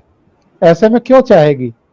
अभी भी कितनी बुरी हालत है वहां कोरोना की, तीसरी लहर की भी वहां ऑलरेडी जो है घोषणा हो चुकी है, और आप जानते हैं करीब करीब 1.25 लाख लोग अब तक वहां से, तो पहली दूसरी तीसरी जो लहर जो है उसमें कोई भेद ही नहीं है। आप वो आपस में पहली लहर ही कंटिन्यूड है। हाँ, मिली हुई है वो। और जिस तरह के वहां हालात हैं, नए नए कांड सामने आ रहे हैं, गृह मंत्री को इस्तीफा देना पड़ रहा है, पुलिस कमिश्नर को हटाया जा रहा है, उनके पीछे ईडी, एनआईए और सीबीआई लगी हुई हैं, रोजाना उनकी बदनामी हो रही है। पता नहीं क्या सोच करके सरकार बनाई थी। केवल मुझे लगता है कि वही जो कॉमन मिनिमम प्रोग्राम उनका यही था कि भारतीय जनता पार्टी को बाहर रखा जाए। और अब आप देखें तो उन्होंने किया क्या है, मतलब विकास के मोर्चे पर, कल्याण के मोर्चे पर शायद वो एक काम गिना नहीं सकते हैं। और जिस तरह के अंतर विरोध हैं वहां पर उद्धव ठाकरे और शरद पवार के बीच में, शरद पवार के ऑपरेशन होते हैं, उद्धव ठाकरे उनको फोन भी नहीं करते हैं, उनका हालचाल पूछने भी नहीं जाते हैं, संजय राउत को भेज देते हैं। और फिर ये मराठा आरक्षण, पिछड़ा वाला, जो पिछड़ों को नौकरियों में आरक्षण देने वाला मसला, इन सब चीजों को लेकर के जिस तरीके के हालात पैदा हुए। अभी नया कांड 2 दिन के सत्र में हो गया कि बीजेपी के 12 एमएलए को 1 साल के लिए निलंबित कर दिया, और कोई बात भी बहुत बड़ी नहीं हुई थी, माफी भी मांग ली थी उस विधायक ने, जिससे थोड़ी बहुत गुस्ताखी हो गई हो। और ऐसा नहीं है कि अलग अलग विधानसभाओं में इस तरह के दृश्य हमने नहीं देखे हो, लेकिन अचानक से आप इतने डरे हुए हों कि स्पीकर के चुनाव में कहीं भारतीय जनता पार्टी कोई खेल ना कर दे, इसलिए इनके 12 एमएलए जो है हटा दीजिए या कुछ समय के लिए निलंबित कर दीजिए, इस तरह के काम कर्मकांड करने पड़े। कभी आप कहते हैं कि नरेंद्र मोदी जो है वो देश के टॉप लीडर हैं, कभी आप अचानक फिर भारतीय जनता पार्टी की बुराई करने पर आमादा हो जाते हैं। तो मतलब बड़ा अजीबो गरीब सा एक राजनीतिक परिदृश्य इस समय महाराष्ट्र की राजनीति में चल रहा है। अब उसमें इस अनसर्टेनिटी में संजय जी कब क्या हो जाए, हालांकि बहुत सारे लोग हैं जो ये कह रहे हैं कि देखो ये सरकार जिस चीज के लिए बनी थी वो कारण तो अभी बरकरार है। एक मोटे तौर पर यह माना जाता है कि महाराष्ट्र है, हरियाणा है, ये ऐसे स्टेट हैं जहां से अपार संभावनाएं होती हैं पार्टियों के कोष भी थोड़ा सा ठीक करने के लिए। और जो अनिल देशमुख ने खेल किया है, जो अनिल परब पर आरोप लगे हैं, जो एपीआई स्तर के अधिकारी सचिन वाजे ने किया है, जो अपनी लग्जरी गाड़ियों में नोट गिनने की मशीन लेकर के घूमते थे, तो वो कारण तो अभी है। और वो कारण अगर इस सरकार को अभी और थोड़ा बहुत जिंदा रखे, 6 महीने, 8 महीने, साल भर, तो किसी को आश्चर्य नहीं होगा। और मुझे लगता है कि जितने दिन ये सरकार आगे बढ़ती रहेगी उतनी ही इसकी लोकप्रियता नीचे जाते रहेगी। पंढरपुर का जो उपचुनाव हुआ है उसमें आपने देख ही लिया है कि लोगों का वहां का रुख क्या है और मूड क्या है। पंढरपुर में ये तीनों दल साथ थे ना। एनसीपी का एमएलए, उसकी डेथ हुई थी कोरोना से, और उसी के रिश्तेदार को, शायद बेटे को, टिकट दिया गया था। अब शिवसेना भी और कांग्रेस भी सपोर्ट कर रहे थे। इसके बावजूद अगर वहां से भारतीय जनता पार्टी का कैंडिडेट ठीक ठाक तरीके से जीतता है तो संकेत साफ है कि जमीन पर हो क्या रहा है, चल क्या रहा है, और इस सरकार को लेकर के लोगों का मूड क्या है। तो ये जब तक चलेगी इसकी लोकप्रियता और नीचे आएगी। और भारतीय जनता पार्टी यही चाहती है। भारतीय जनता पार्टी जल्दबाजी में बिल्कुल नहीं है। वो जल्दबाजी में ऐसा कुछ नहीं करना चाहती कि इसको थोड़ा सा भी कहीं सहानुभूति मिल जाए उसके किसी कर्म से। धीरेन जी, बंगाल का जो ये सिलेक्शन है इसके बारे में आप संक्षेप में बोल दें, फिर हम चलते हैं दर्शकों पर। मुझे लगता है कि बंगाल का सिलेक्शन अभी ठीक है, थोड़ा सा सेंसिस की तरफ लौटते हुए आ रहे हैं ये लोग, मुझे ऐसा लगता है। और जितनी अकर्मण्यता दिखाई दी थी सिस्टम में, मैं अभी भी, आप जब बातचीत कर रहे थे तभी एक ट्वीट बहुत ही इंटरेस्टिंग नज़र से गुजरा जिसमें बीजेपी के कभी बहुत ही स्ट्रॉन्ग सपोर्टर ग्रुप की तरफ से प्रधानमंत्री नरेंद्र मोदी ने किसी को जन्मदिन की बधाइयां दी कॉमन आदमी के, तो जिसमें लिखा कि नॉर्मली ये चीज हमारे अंदर खुशी पैदा करती है, लेकिन ये सब चीजें तब उनको ढकोलसा जैसा लगा जब उन्होंने बंगाल के विक्टिम्स पर एक भी नहीं किया। तो आप इस बात से उनके गुस्से का अंदाजा लगा सकते हैं। लेकिन मुझे लगता है निशीथ प्रामाणिक जैसे लोगों को लाकर, सुभाष और जॉन वार्ला को लाकर नॉर्थ की तरफ जो मजबूत ताकत थी, या कूच बिहार में, या जो उस तरफ नॉर्थ बंगाल की हम लोग बात करते हैं, तो मुझे लगता है कि थोड़ा बेहतर है। और अब जो है निशीथ प्रामाणिक जो है वहां लड़ने वाले, मतलब ताकतवर उम्मीदवार के तौर पर देखा जाना चाहिए। और लगता है कि अब बीजेपी शायद आगे की तरफ बढ़ रही है, क्योंकि बाबुल सुप्रियो, देवश्री चौधरी, जो लोग सिर्फ सिर्फ एक मुझे लगता है कि उस समय भी उस पूरे उसमें आपने देखा होगा वो सारी सीटें अपने लोकसभा सीटों पर हारे हैं, तो उन सब से मुझे लगता है कि इनाम भी दिया गया है और कोशिश की गई है। जिस तरह से सौमित्रो खान ने कल आपको याद होगा इस्तीफा दिया था, उसके बाद बातचीत भी की गई है दिल्ली से, वो वापस भी लिया, फेसबुक पर बोलते हुए लाइव में उन्होंने अपना वापस लिया। तो मुझे लगता है कि ये बंगाल की तरफ से निशीत को मैं एक अच्छी उम्मीद के तौर पर देखता हूँ। जोन बारला भी ठीक है, एक जो बिल्कुल, हालांकि इस तरह की उम्मीद उनसे वो है, मजदूरों के बीच में जरूर जो टी स्टेट गार्डन्स है या मजदूरों को उनके बीच में बहुत लंबा अरसे तक उनका काम और वो रहा है प्रभाव। तो मुझे लगता है कि ये सुभाष भी नया मतलब जो सरकार का है वो भी एक ठीक है, तो मुझे लगता है कि बेहतर है।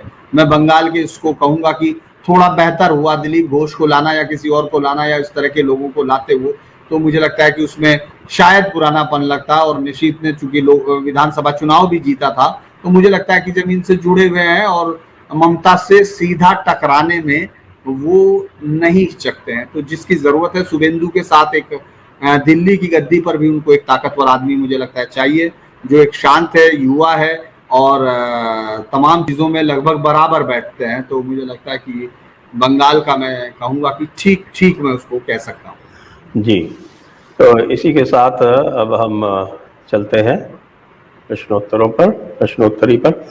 मैं सभी अपने दर्शकों से अनुरोध करूंगा कि वो कृपया चैनल को सब्सक्राइब करें, वीडियो को शेयर करें, लाइक करें, बेल आइकॉन दबाएं और पत्रम पुष्पम के साथ हमारा सहयोग करते रहें। प्रश्न।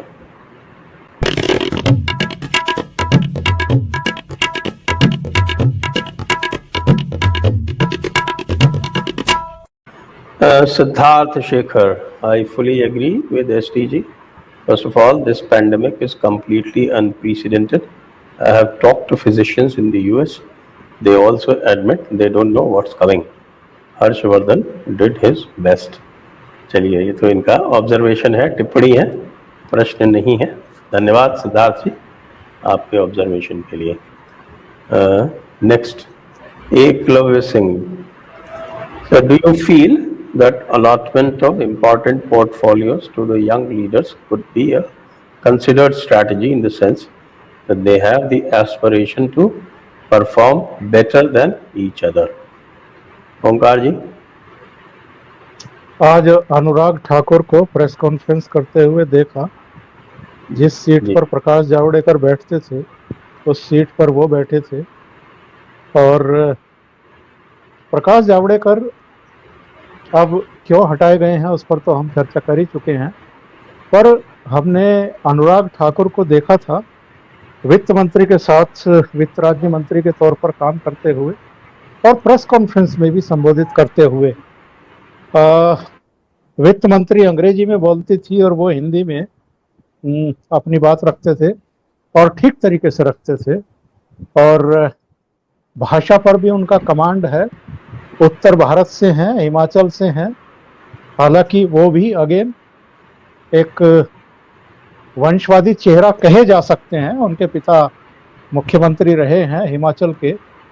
लेकिन जिस तरीके से अनुराग ठाकुर ने काम करके दिखाया है और राज्य मंत्री से प्रमोट होकर के अब कैबिनेट मंत्री बने हैं, तो कुछ अपवाद तो हैं भारतीय जनता पार्टी के भीतर कि जो आप उनको वंशवादी चेहरा कह सकते हैं तकनीकी तौर पर, लेकिन जो अपने काम के बल पर, अपनी मेधा के बल पर आगे बढ़ रहे हैं। कई लोग हैं, किरण रिजिजू हैं, उनको भी प्रमोट किया गया है और उन्होंने खेल मंत्री के तौर पर युवा कल्याण मंत्रालय में भी बहुत बेहतर काम करके दिखाया है, इनिशिएट किया है, बल्कि कई मामलों में हमने देखा है उनको काम करते हुए। तो मुझे लगता है कि जो प्रमोशन हुए हैं, जिन लोगों को तरजीह दी गई है, जिनको कैबिनेट रैंक दिया गया है, अब कैबिनेट मंत्री के तौर पर वो किस तरह का परफॉर्मेंस देते हैं ये तो आने वाला भविष्य बताएगा। लेकिन राज्य मंत्री के तौर पर, स्वतंत्र प्रभार के मंत्री के तौर पर उनके जो काम रहे हैं, निश्चित रूप से उसी के बेस पर उनको आगे बढ़ने का ये मौका मिला है। जी हाँ, हालांकि किरण रिजिजू को लॉ एंड जस्टिस मिनिस्टर बनाना ये भी थोड़ा सा आश्चर्यजनक सा लगता है। हंसराज भारद्वाज के बाद कोई इस सीट को संभाल नहीं पाया, सही बात तो ये। Next, adventure time, sir why do we need so many departments, all work can be given only to 10-15 departments, PMO, home, external affairs, defence, finance, law, education, health, industry, agriculture, transport, etc. US has only 15 departments. We need more employees. भाई ये तो एक ऐसा criticism है जिससे जब भी मेरे से पूछा जाता है एज अ ब्यूरोक्रेट और एक्स ब्यूरोक्रेट, तो मेरा भी यही मत होता है। और सही बात तो यह है कि आरंभ में आप देखेंगे तो सन 50 में, 60 में, 70 के दशक तक डिपार्टमेंट बहुत अधिक नहीं होते थे, लेकिन एक टेंडेंसी होती है पार्लियामेंट्री डेमोक्रेसी में। आप ब्रिटेन में देख लीजिए तो वहाँ यही स्थिति है। यूएस में जरूर 10-15 डिपार्टमेंट होंगे, लेकिन ब्रिटेन में एवर एक्सपेंडिंग होते जाते हैं। मुझे लगता है यस प्राइम मिनिस्टर या यस मिनिस्टर आप अगर सीरियल देखेंगे तो उसमें आपको इसका बहुत अच्छा explanation. Anand Phulwani, Sanjay sir please ask why Dhirendra ji is not uploading any videos. क्यों धीरेन्द्र जी आप अपनी चैनल पे वीडियो अपलोड नहीं कर रहे हैं, इसकी शिकायत है। हाँ, शुक्रिया आनंद जी। दरअसल अभी यूपी और उत्तराखंड के चक्कर में बहुत ज्यादा रात तक थका होने के बाद लौटता हूँ तो शायद नहीं कर पा रहा, लेकिन जल्दी करूंगा। मैं जल्दी करूंगा, वो पूरी सीरीज भी करूंगा जी। Next, Rahul Kulkarni, do you think every new strain is created and deployed by China, including Delta? ये तो आप आज जो हमारा पिछला जो वीडियो हुआ था 7 बजे, वो तो इसी विषय पर था, उसको देख लीजिए। इसके कैबिनेट से कोई तो लेना देना है नहीं इसका। अरुण जोशी, प्रणाम। अब ऐसा लग रहा है कुछ दिन पहले योगी जी को दिल्ली ये सब डिस्कस करने के लिए बुलाया गया था, आपके विचार धीरेन्द्र जी? कम से कम योगी जी से केंद्रीय मंत्रिमंडल अभी डिस्कस नहीं करेंगे ये लोग। योगी जी मतलब अरुण जोशी जी जल्दी, मतलब कुछ ज्यादा जल्दी कह रहे हैं। हालांकि बहुत सारे समर्थकों को लगता है कि योगी जी को बुलाया जाना चाहिए, लेकिन अभी कम से कम वो 2 लोगों को नहीं लग रहा है कि उनको ये देखना है। तो ये जो योगी जी के चाहने वाले हैं ना, ये जो अतिरेक पूर्ण उनमें जो आस्था रखने वाले हैं, उन्होंने भी योगी जी का बड़ा अहित कराया है। जरा सी बात के ऊपर लोग कहते हैं कि अब बहुत सारे लोग मोदी जी को हटाओ, योगी जी को लेकर के आओ। मैंने उस समय भी कहा था बहुत लोगों से, हालांकि शायद मेरी आपसे भी बात हुई थी संजय जी, जब मैं शुरू में लखनऊ से लौटा था, तो मैंने कहा था बहुत सारे लोगों को मुझे कहना पड़ा कि भाई अभी से प्रधानमंत्री मत बनाओ, 13 साल तक एक राज्य को आगे ले जाने की कोशिश करने दो, जनता खुद बनाती है। वो लोग खुद ही बनाने में लगे हुए हैं, उनके लोग जनता से बनाने की उम्मीद करनी चाहिए। तो मुझे लग रहा है अरुण जी जोशी जी काफी उत्साह में और काफी अच्छी फीलिंग के साथ हैं, लेकिन कभी भी अभी तक कम से कम उन्होंने यूपी के मिनिस्टर्स के बारे में भी नहीं पूछा होगा। Why do you think, कौस्तुभ जी पूछ रहे हैं, why do you think BJP not able to expand in southern states like Andhra Pradesh, Tamil Nadu और केरला? बड़ा लंबा विषय हो जाएगा। वो एक अलग से इसके लिए तो एक अलग से एपिसोड चाहिए होगा Kaustubh ji. Eklavya Singh ji, sir will Mohan Bhagwat ji's DNA statement have any impact on UP elections? Dhirendra ji क्या सोचते हैं?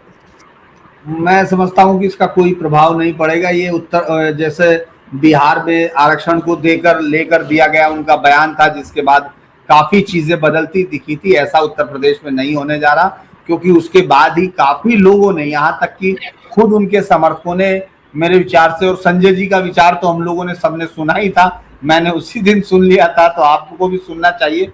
मुझे लगता है इसका बहुत फर्क यूपी के चुनाव पे नहीं पड़ने जा रहा, क्योंकि सालार जो है आज ही, जिस पर मैंने भी ट्वीट किया था, संजय जी ने भी वो देखा था कि सालार को किस तरह से वो आज राजभर उसको ये कहते हुए मिल रहे हैं कि वो उसने वही किया जो वो करने आया था, और वो एक आतंकवादी नहीं था। तो लिहाजा ये बातें के सामने, ये सुहेल देव पार्टी के, सुहेल देव के नाम पर पार्टी चलाने वाले कह रहे हैं, बताइए। हाँ, तो इसीलिए मुझे लगता है एकलव्य जी कि इसका फर्क नहीं पड़ेगा और नुकसान नहीं होगा। हाँ, उनका अपनी छवि को मुझे लगता है कि शायद उनका जो कट्टर समर्थक है उनको शायद ये कंफ्यूजन में होगा। जैसे आज सबसे बड़ा चलने वाला ट्वीट या सोशल मीडिया पर यदि साला वो एक है ओवैसी और वो, तो अब उनको आपस में लड़ने की बजाय एक पार्टी से ही चुनाव लड़ाना चाहिए। ये बीजेपी और ओवैसी को एक ही होना चाहिए, ये बहुत चलता रहा आज दिन भर। हाँ, तो वो सालार मसूद और सुहेल देव एक ही थे लड़े क्यों थे फिर? बात तो यहाँ आ गई ना। वैसे आज एक और इस पे, क्योंकि इन्होंने ये सवाल पूछा, एक जानकारी आपको दो दूं, क्योंकि मोहन भागवत जी कल से चित्रकूट में है, तो कल वो गए थे। कल वो जगत गुरु शंकराचार्य जो है वहाँ के तुलसी पीठ है वहाँ पर, राम भद्राचार्य जी, राम भद्राचार्य, हाँ, तो उनका बहुत वहाँ पर प्रभाव है। उनसे मिले थे, उसके बाद उन्होंने प्रेस में स्टेटमेंट दिया कि मैं इनसे सहमत नहीं हूँ। हाँ, उन्होंने बोला बाकायदा, बिल्कुल सामने ही बोला, और ऐसा पहली बार हुआ होगा। मुझे लगता है कि किसी संघ प्रमुख को ये पहली बार सुनना हुआ होगा, क्योंकि राम भद्राचार्य जी का अयोध्या जब राम जन्मभूमि में दिया गया इलाहाबाद में, वो शायद मेरे विचार से वही है संजय जी, आप शायद उसको, हाँ वही है प्रज्ञा चक्षु है वो। हाँ, जिनको हम ये कह सकते हैं कि हिंदू धर्म पर जिनकी कमांड है, जो प्रकांड पंडित है, वो अगर वहां ये कह रहे हैं, तो मुझे लगता है ये शायद, आप इसके बारे में या ओंकार सर ज्यादा बता सकते हैं, आप या वो, कि इससे पहले शायद ही कभी किसी संघ प्रमुख को इस तरह से किसी धार्मिक गुरु जो उन्हीं की विचारधारा में रहते हों, उन्होंने इस तरह से मुझे लगता है कि मना किया गया होगा, या सहमत ना होने का, और वो भी सार्वजनिक तौर पर कहा होगा। मुझे लगता है कि पहला उदाहरण पहला है। देखा होगा आपने, पता नहीं कल मैंने एक कार्यक्रम किया था जिसमें कोनराड एल्स्ट थे, शंकर शरण जी थे, और संघ की तरफ से उनका मत रखने के लिए प्रफुल्ल केतकर जी थे। अच्छा, मैं प्रफुल्ल केतकर जी थे, वो उपस्थित थे उसमें, तो बहुत गहरी चर्चा हुई उसमें। लेकिन उसका परिणाम क्या है वो मैं यहाँ इतना ही कह सकता हूँ कि जो उस वीडियो में जो नीचे कमेंट्स हैं उसमें मैं देखूंगा और उससे आपको पता चल जाएगा कि जनता जो है वो इसके बारे में क्या सोच रही है। तो मैं कह सकता हूँ कि प्रफुल्ल केतकर जी के समर्थन में संभवतः एक भी कमेंट नहीं है उसमें। हाँ, इसीलिए मैं आपको कह रहा हूँ कि जनता को उस बात से बहुत ही कतई इत्तेफाक नहीं है, क्योंकि वो लोग, अब जो आपने कहा कि अब उनको धार्मिक, जो आपने कहा था, मैं शब्द वो चूज करने में चूक रहा हूँ, जो आपने कहा था कि वो विरोध करने की स्थिति में, कम से कम उसको मत विचलित कीजिए। मुझे आप भी शायद उसको बताएंगे, मैंने वो सुना था और आपको लिखा भी था। वो शब्द आपने एक इस्तेमाल किया था कि हिंदू अब विरोध करने की या उसको समझने की प्रक्रिया में आप उसको मत कीजिए। तो मुझे लगता है वही करना है। मैंने ये कहा था कि आप इस्लाम को समझने की प्रक्रिया में, और समझ कर, और अपनी एक जिसको कहते हैं कि एक वैचारिक प्रतिरोध के स्तर पर है, वैचारिक प्रतिरोध कर सकते हैं। क्योंकि जो सारी की सारी है, मैंने एक श्रृंखला की है सीताराम गोयल जी की पुस्तकों पर, और 9 पुस्तकों का उसमें, क्योंकि सीताराम गोयल जी की ये शताब्दी है, लेकिन उस शताब्दी को उसको शताब्दी को मनाने का किसी के मन में विचार नहीं आया। तो फिर जयपुर डायलॉग्स की तरफ से तो शताब्दी को उनकी 9 पुस्तकों पर विचार विमर्श करके फिर उसको हमने मनाया। तो उसमें ये सब चीज़ें निकल कर आई। तो ये जो है वो एकलव्य जी यदि देखा हो तो आप कृपया उसके नीचे जो टिप्पणी है देख लें, आप समझ जाएंगे कि मोहन भागवत जी को संभवतः उनके स्वयं सेवकों में भी कोई 2-4% ही समर्थन दे रहे हैं इस समय।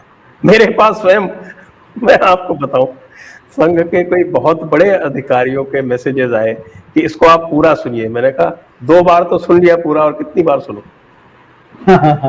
तो इसका मतलब ये है कि जो मैंने कहा उससे, उसमें निश्चित रूप से कुछ विचलन है, उसके ऊपर होना भी चाहिए, ऐसे तो आना चाहिए, बिल्कुल खड़ा होना चाहिए, क्योंकि इस तरह से रहन पे रख के जिस तरह की विचारधाराओं को लेके वो रहा, उससे हमेशा विचलित रहा है। नीचे का जो समाज है, जो बदलाव की बात कर रहा है और खड़े होने की बात कर रहा है और इतिहास को करेक्ट करने की बात कर रहा है, जिसकी वजह से वो कम्युनल कहला के वोट कर रहा है।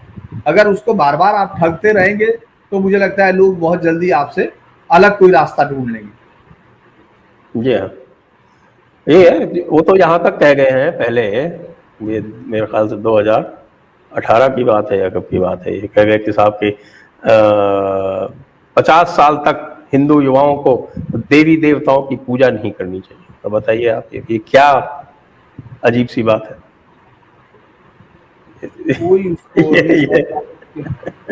कई बार पता नहीं लगता है, इस पर भी एक बार अलग चर्चा होनी चाहिए कि ये जितने सीनियर बड़े होते जाते हैं उनके अंदर ये ग्रंथि भरती चली जाती है कि वो समावेशी हो जाएं। ये क्यों होता है पता नहीं चलता है। चलिए, ये तो खैर अलग चर्चा हो गई, हम विषय से भटक गए। आगे चलते हैं।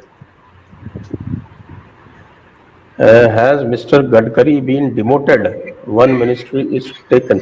एक मिनिस्ट्री इधर से उधर होना डिमोशन नहीं होता भाई। कहीं से लिया गया वो, तो उसमें बहुत सारे वो उनको अलग से दिया गया था, उस समय कोई नहीं था तो वो। और गडकरी मुझे लगता है बहुत छेड़ा सारे नहीं गया। लोग नए आ गए। उनका अच्छा काम भी रहा है, उसको लेकर बहुत ज्यादा किसी ने कहा नहीं, उनके काम की तारीफ है, इसलिए बहुत ज्यादा कोई लोग कर नहीं रहे उसको, वो अपना काम कर रहे हैं। बिल्कुल। Next, Rahul Kulkarni, what's your opinion on combination of Rajiv Chandrasekhar and Ashwini Vaishnav? Any chances of making India as manufacturing hub for electronics? अब अभी से तो क्या कह सकते हैं। देखिए, ये जो कहा जाता है ना हाईली क्वालिफाइड वाली बात, तो ये जो है ये अब क्या हर्षवर्धन हाईली क्वालिफाइड नहीं, मैं यही कहना चाह रहा था कि हेल्थ मिनिस्ट्री रविशंकर प्रसाद हाईली क्वालिफाइड नहीं थे, सीनियर एडवोकेट थे भाई, लॉ में थे वो, तब भी कुछ नहीं कर पाए। अरे निशंक साहब हाईली क्वालिफाइड नहीं थे क्या? वो भी पीएचडी है उनका। वो भी 21 किताबें लिख चुके, हालांकि वो किताबें मुझे लगता है संजय जी नहीं पढ़ेंगे क्वालिफिकेशन का परफॉर्मेंस है कोई। इसमें मैं ये जरूर कहूंगा कि राजीव काफी बातचीत जिस तरह से आईटी पे उनकी अच्छी पकड़ है, यकीनन है, और प्रोफेशनल है वो, लेकिन स्टेट मिनिस्टर ही तो है। मैं एक बात बताऊं आप लोगों को। जी जी जी। मैं दैनिक जागरण मेरठ में जब प्रादेशिक डेस्क का इंचार्ज हुआ करता था, तो रमेश पोखरियाल निशंक हमारे कोट द्वार संवाददाता थे। अच्छा। यकीनन आपने भी उनके उस पे अप्रेजल पे कुछ लिखा हुआ मुझे लग रहा है। आपने छुड़वाया उनको, लगता है दैनिक जागरण आपने उनके अप्रेजल पे कुछ लिखा जरूर होगा। तो ऐसा ही लिखा होगा जैसा मोदी जी ने अभी लिखा है। उनके साथ तो ऐसा बार बार लिखा जाता रहा है, पहली बार थोड़ी लिखा गया है। जब वो चीफ मिनिस्टर थे तब भी यही लिखा गया था। तब तो मैं ही था उसमें उनका, वो उनको मेरा अच्छे से याद है, मेरा नाम उनको मैं ही था जब वो हाइड्रो पावर प्रोजेक्ट में वो ये बता नहीं पा रहे थे संजय जी कि उन्होंने साइन कर दिया, और हमको समझा रहे थे कि अभी ये पॉलिसी अडेप्ट नहीं हुई है। मैंने कहा ये कागज कह रहा है, तो कह रहे कि इस कागज का कोई मतलब नहीं है। मतलब आप मुख्यमंत्री से ये सुन सकते हैं जिसमें कि वो अपने ही चीफ सेक्रेटरी और उसके साइन कागज को कह रहा है कि इसका कोई मतलब नहीं है, टेंडर हो चुके हैं, तो कह सकते हैं। बिल्कुल ठीक है। मुझको भी एक बार जब मैं यहाँ पर एक वाइस चांसलर सिलेक्शन कमेटी का मेंबर था, मेरे पास भी उनका एक बार फोन आया था।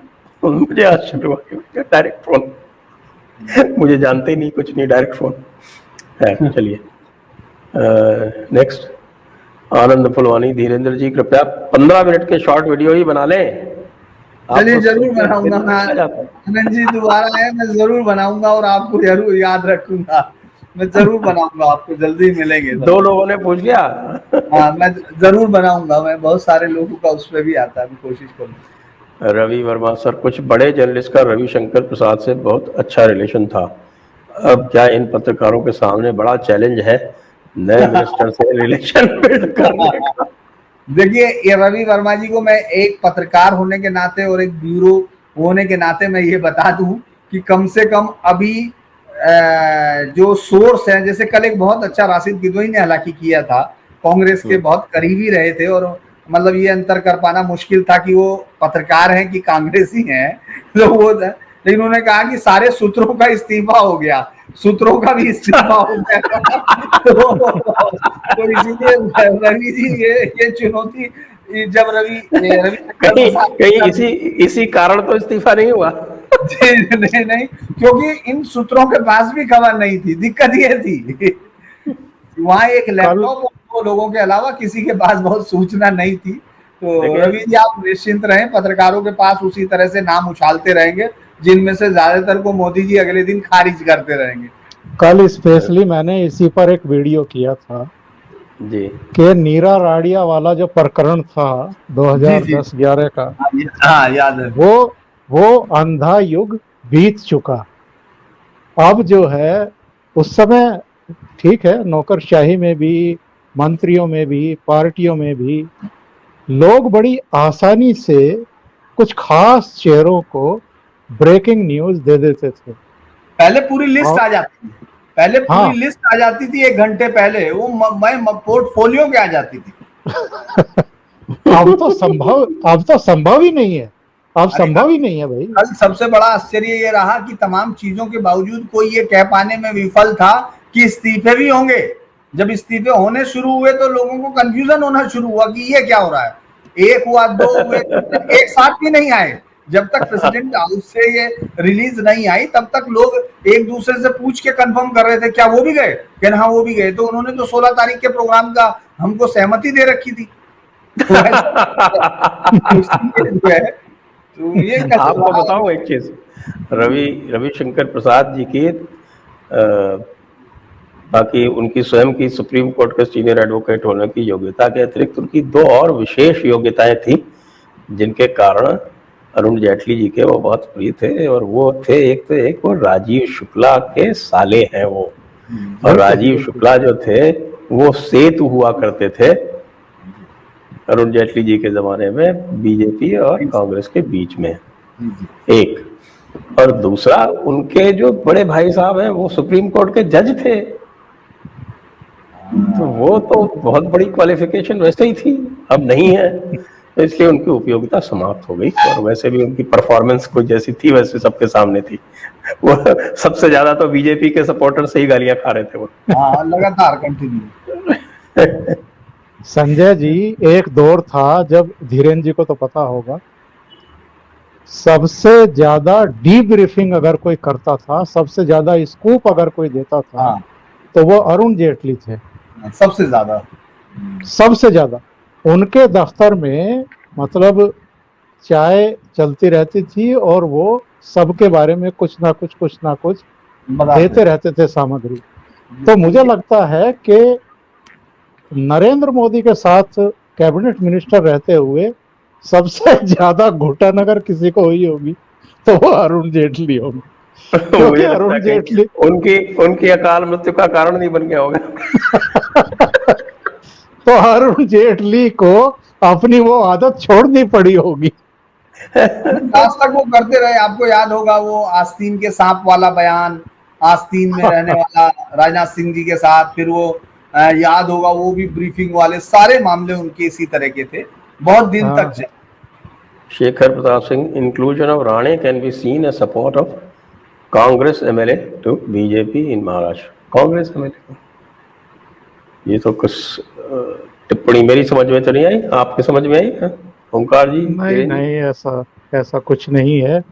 नारायण राणे को लाने के पीछे लेकिन तो बहुत दिन पहले आ चुकी है वो शिवसेना से, तो अब वो कांग्रेस के कितने विधायकों को लाएंगे, क्या लाएंगे, अब वो तो सभी लोगों का वो होगा। मुझे लगता है राणे को इसीलिए लाया गया है कि जिस तरह का वो बीजेपी का और कोंकण की पूरी बेल्ट को, अब ये चुनाव जब होगा तो मुझे लगता है कोंकण भी बड़ा इंपॉर्टेंट, चूंकि पूरी बेल्ट में शिवसेना का कोंकणी भाषा और ये तमाम जो शिवसेना वहां रखती थी या कुछ प्रभाव वहां रखने की कोशिश करती थी। तो मुझे लगता है कि शिवसेना का सारी उनको जानते हैं, चाल को जानते हैं, सब चीजें समझते हैं। और चुनाव के वक्त अगर बीजेपी को देवेंद्र फडणवीस को रखना है इस तरह से, तो उनको 1-2 लीडर्स को सेंट्रल में रख के डाइवर्ट भी करना होगा। तो वही मुझे लगता है कि मुख्यमंत्री को, और शेखर प्रताप सिंह समेत सारे दर्शकों को ये अच्छे तरीके से समझना चाहिए कि भारतीय जनता पार्टी महाराष्ट्र की सरकार को गिराने की चेष्टा बिल्कुल नहीं करेगी। वो इसको गिरने देना चाहेगी अपने बोझ से, और तब चुनाव चाहेगी। तो नारायण राणे के जरिए या किसी दूसरे के जरिए वो नहीं चाहेंगे कि किसी कांग्रेस के एमएलए तोड़े जाएं या किसी और के तोड़े जाएं। क्या जरूरत है? ये सरकार तो खुद ही गिरने वाली है। दोबारा शिवसेना के साथ सरकार बनाना तो आत्महत्या के बराबर होगा इनके लिए। बिल्कुल बिल्कुल। सर ओंकार जी ने अक्ललेस भैया के महत्व की बात की, परंतु क्या उनका महत्व इसी में दिखाई नहीं देता है कि उन्होंने बीजेपी वैक्सीन कहा तो आज यूपी देश का वैक्सीन लगवाने के मामले में सर्वप्रथम राज्य बन गया है। एकलव्य जी बहुत नजर रखते हैं यूपी पे, वो लगातार रहते हैं।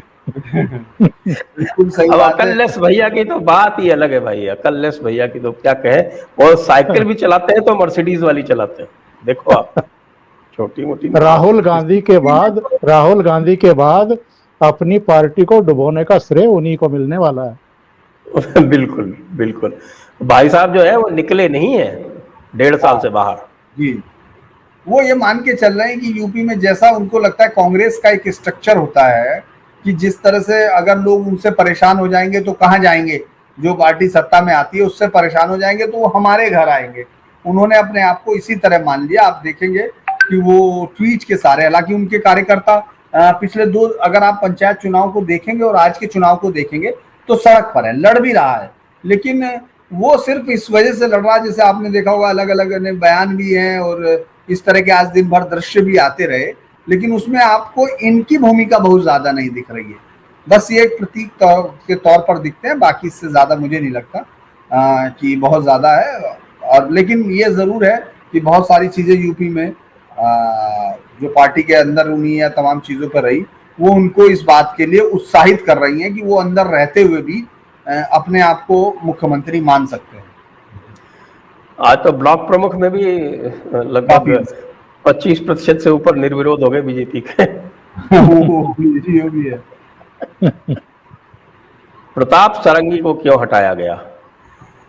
प्रताप सारंगी का हम लोग 12-1 बजे तक हमको लग रहा था ये बड़ा आश्चर्य है, क्योंकि प्रताप सारंगी अपनी सादगी के चलते सबसे मतलब आप देखेंगे उनको वो सबसे सादा मिनिस्टर के तौर पे भी थे और सहज भी थे। अक्सर हम लोग मिलते थे तो हालांकि वो बात तो उस तरह नहीं करते थे, लेकिन संसद में उसी तरह आना, अपनी फाइलों को लेके आना, काम करते रहना।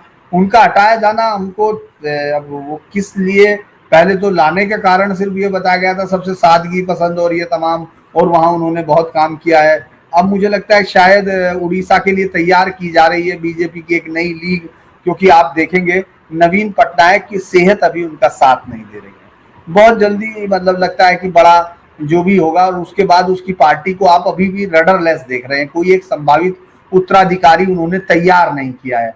ऐसे में मुझे लगता है कि शायद बीजेपी ने फ्यूचर को देखते हुए, चूंकि उनकी उम्र प्रताप सारंगी के लगता है कि बीजेपी के उसमें खांचे में फिट नहीं हो रही थी या जो भी था, उनका हटाया जाना हमने शुरुआती आश्चर्य में माना था। हम लोगों ने खुद ये माना था कि इनका हटाया जाना, क्योंकि उनके आने के बाद उनके कार्य की कोई इस तरह की चर्चा भी नहीं थी, उनके डिपार्टमेंट में कोई इस तरह की चर्चा वाली बात भी नहीं थी, लेकिन उनको हटाया जाना इसी तरह रहा जैसा उनको लाया जाना था। जो हर्षवर्धन की टीका कर रहे हैं वो दोनों, मंडविया को देखना, मैं जानता हूं उसका लेवल। चलिए देखते हैं। वैसे तो आज मैं बता दूं आपको, मैं हमारा जो ब्यूरोक्रेसी का ग्रुप कई सारे हैं ना, उसमें से एक ग्रुप में उनके वो ट्वीट जो थे वो चलाए गए, तो एक कोई हमारी सीनियर हैं, काफ़ी पुरानी रिटायर्ड लेफ्टिस्ट है, तो उन्होंने उसके ऊपर कुछ कमेंट मारी, एलिटिस्ट, जो एलिट वाली कमेंट होती है। तो हमारे 2 अधिकारी जो इस समय सर्विस में हैं, उन्होंने तुरंत उसका प्रतिकार किया और दोनों ने कहा कि हम मंडविया के साथ काम कर चुके हैं और वो बहुत ही कुशल प्रशासक। ये बिल्कुल प्राइवेट बात हो रही है, मैंने कहा मैं शेयर कर दूं यहाँ पर। नेक्स्ट। 3 बार मैंने संजय जी इस पूरे सिलसिले में जो दवाइयों की उपलब्धता का सिलसिला था उसमें बातचीत की, उस दौरान वो चूंकि लगातार वहां, तो मुझे मैं ये तो नहीं कह सकता क्योंकि ये बहुत ही कम शॉर्ट एनकाउंटर है, लेकिन ये जरूर है कि लग रहा था कि जैसे वो जो कमांड दी जाती है कम से कम उसको पूरा करते हैं। जो कमांड दी जाती है ऊपर से, चाहे आप देखिएगा वो हम लोगों ने पोर्ट में सबसे कम फीस की गई थी, किस तरह से वो लोग बढ़ेंगे। मैं उनसे जब बात करते थे वो काफी उत्साह के साथ अपने मंत्रालय की चीजें विद डाटा शेयर करने की कोशिश करते थे। ये बात तो देखिए, मुझे नहीं मालूम अभी उनका क्या होगा, सिद्धार्थ जी का क्या एक्सपीरियंस है वो भी वो जानते होंगे, क्योंकि उन्होंने शेयर नहीं किया। लेकिन मुझे लगता है कि हमको नए को मौका देना चाहिए। एक चीज जो फेल होते हुए देख चुके, उसके बावजूद किसी नए को ना चांस देना, मुझे लगता है वो समझदारी नहीं है। राहुल केसर, जब हिंदू आतंकवाद बोलने वाले को बीजेपी में लिया जा सकता है तो डॉक्टर स्वामी को एफएम बना ही सकते हैं, इररिस्पेक्टिव ऑफ एज। अब डॉक्टर स्वामी को टच करने की हिम्मत किसमें है? और उनका पता नहीं है वो किस तरफ चल रहे, फाइल उठा के। सबसे बड़ी बात यह है कि वो किस तरफ उनका निशाना होगा सुबह उठने के बाद, वो उनके उठने के मूड पर निर्भर करता है, उनकी उस पर नहीं। वो खुद भी नहीं जानते।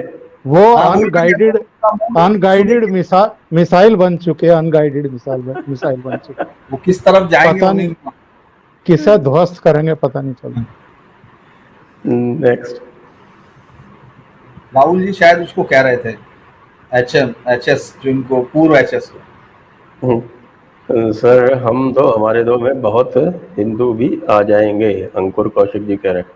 क्या एंड मोमेंट पे ये बिल लाना रिस्की नहीं है योगी जी के लिए? योगी जी तो जनसंख्या नीति निर्धारित करेंगे। हाँ, वो 11 जुलाई को है, और इसमें पहली बार ऐसा हुआ है संजय जी कि जनसंख्या नियंत्रण दिवस, वो जो मनाया जाता था वो दिवस होता था, इस बार उत्तर प्रदेश में वो पखवाड़ा मनाया जा रहा। तमाम आंगनवाड़ी कार्यकर्ता, तमाम वो गांव-गांव में जा रहे हैं और वो बता रहे हैं बच्चे बस 2 ही अच्छे, ये करके पूरी पॉलिसी देने की कोशिश की जा रही है। विधि आयोग को उसमें कहा भी गया था ड्राफ्ट पॉलिसी का, और मुझे लगता है जब वो 11 को कोई अनाउंस करेंगे तो उसमें होगा। तो मुझे लगता है कि बहुसंख्यक आबादी ये चाहती है, क्योंकि जो नए लोग हैं उनमें से, जो नए मतलब जिनकी सबसे ज्यादा वोटिंग कैपेसिटी है, जो सबसे ज्यादा वोट कर रहे हैं, वर्किंग फोर्स है, वो यूथ है, और वो ज्यादातर 80%, 90% 2 बच्चों वाले ही लोग हैं। और उनका डर, और तमाम लोगों का डर भी जो है वो सामने आता है जब हम लोग डेमोग्राफिक चेंजेस पे बात करते हैं। तो मुझे लगता है योगी जी का ये कदम कम से कम उनके वोटर को तो सैचुरेट करेगा और उनको उनके पीछे लामबंद करेगा। इससे नुकसान अंकुर जी मुझे नहीं लगता सर। उस पर संजय जी का अपना विचार सर शेयर कर सकते हैं, लेकिन मुझे लगता है कि मेरा इस पे यह है कि जनसंख्या नियंत्रण कानून जो है, मैं उसका इसलिए विरोध करता हूं कि मैं भारत में कानूनों की कार्यान्वयन की जो स्थिति है वो जानता हूं। लेकिन यदि इसको नीति के अनुसार कुछ करके किया जाएगा, जिसपे इंसेंटिव, डिसइंसेंटिव, इस तरह की चीजें होंगी, तो कारगर हो सकता है। बिल्कुल बिल्कुल। इसी के साथ प्रश्न पूरे होते हैं। आप महानुभावों का, दोनों लोगों का बहुत बहुत धन्यवाद, ओमकार जी और धीरेन्द्र जी का, और साथ ही सारे दर्शकों का बहुत बहुत धन्यवाद। जय हिंद, वंदे मातरम। थैंक यू संजय, नमस्कार। वंदे मातरम।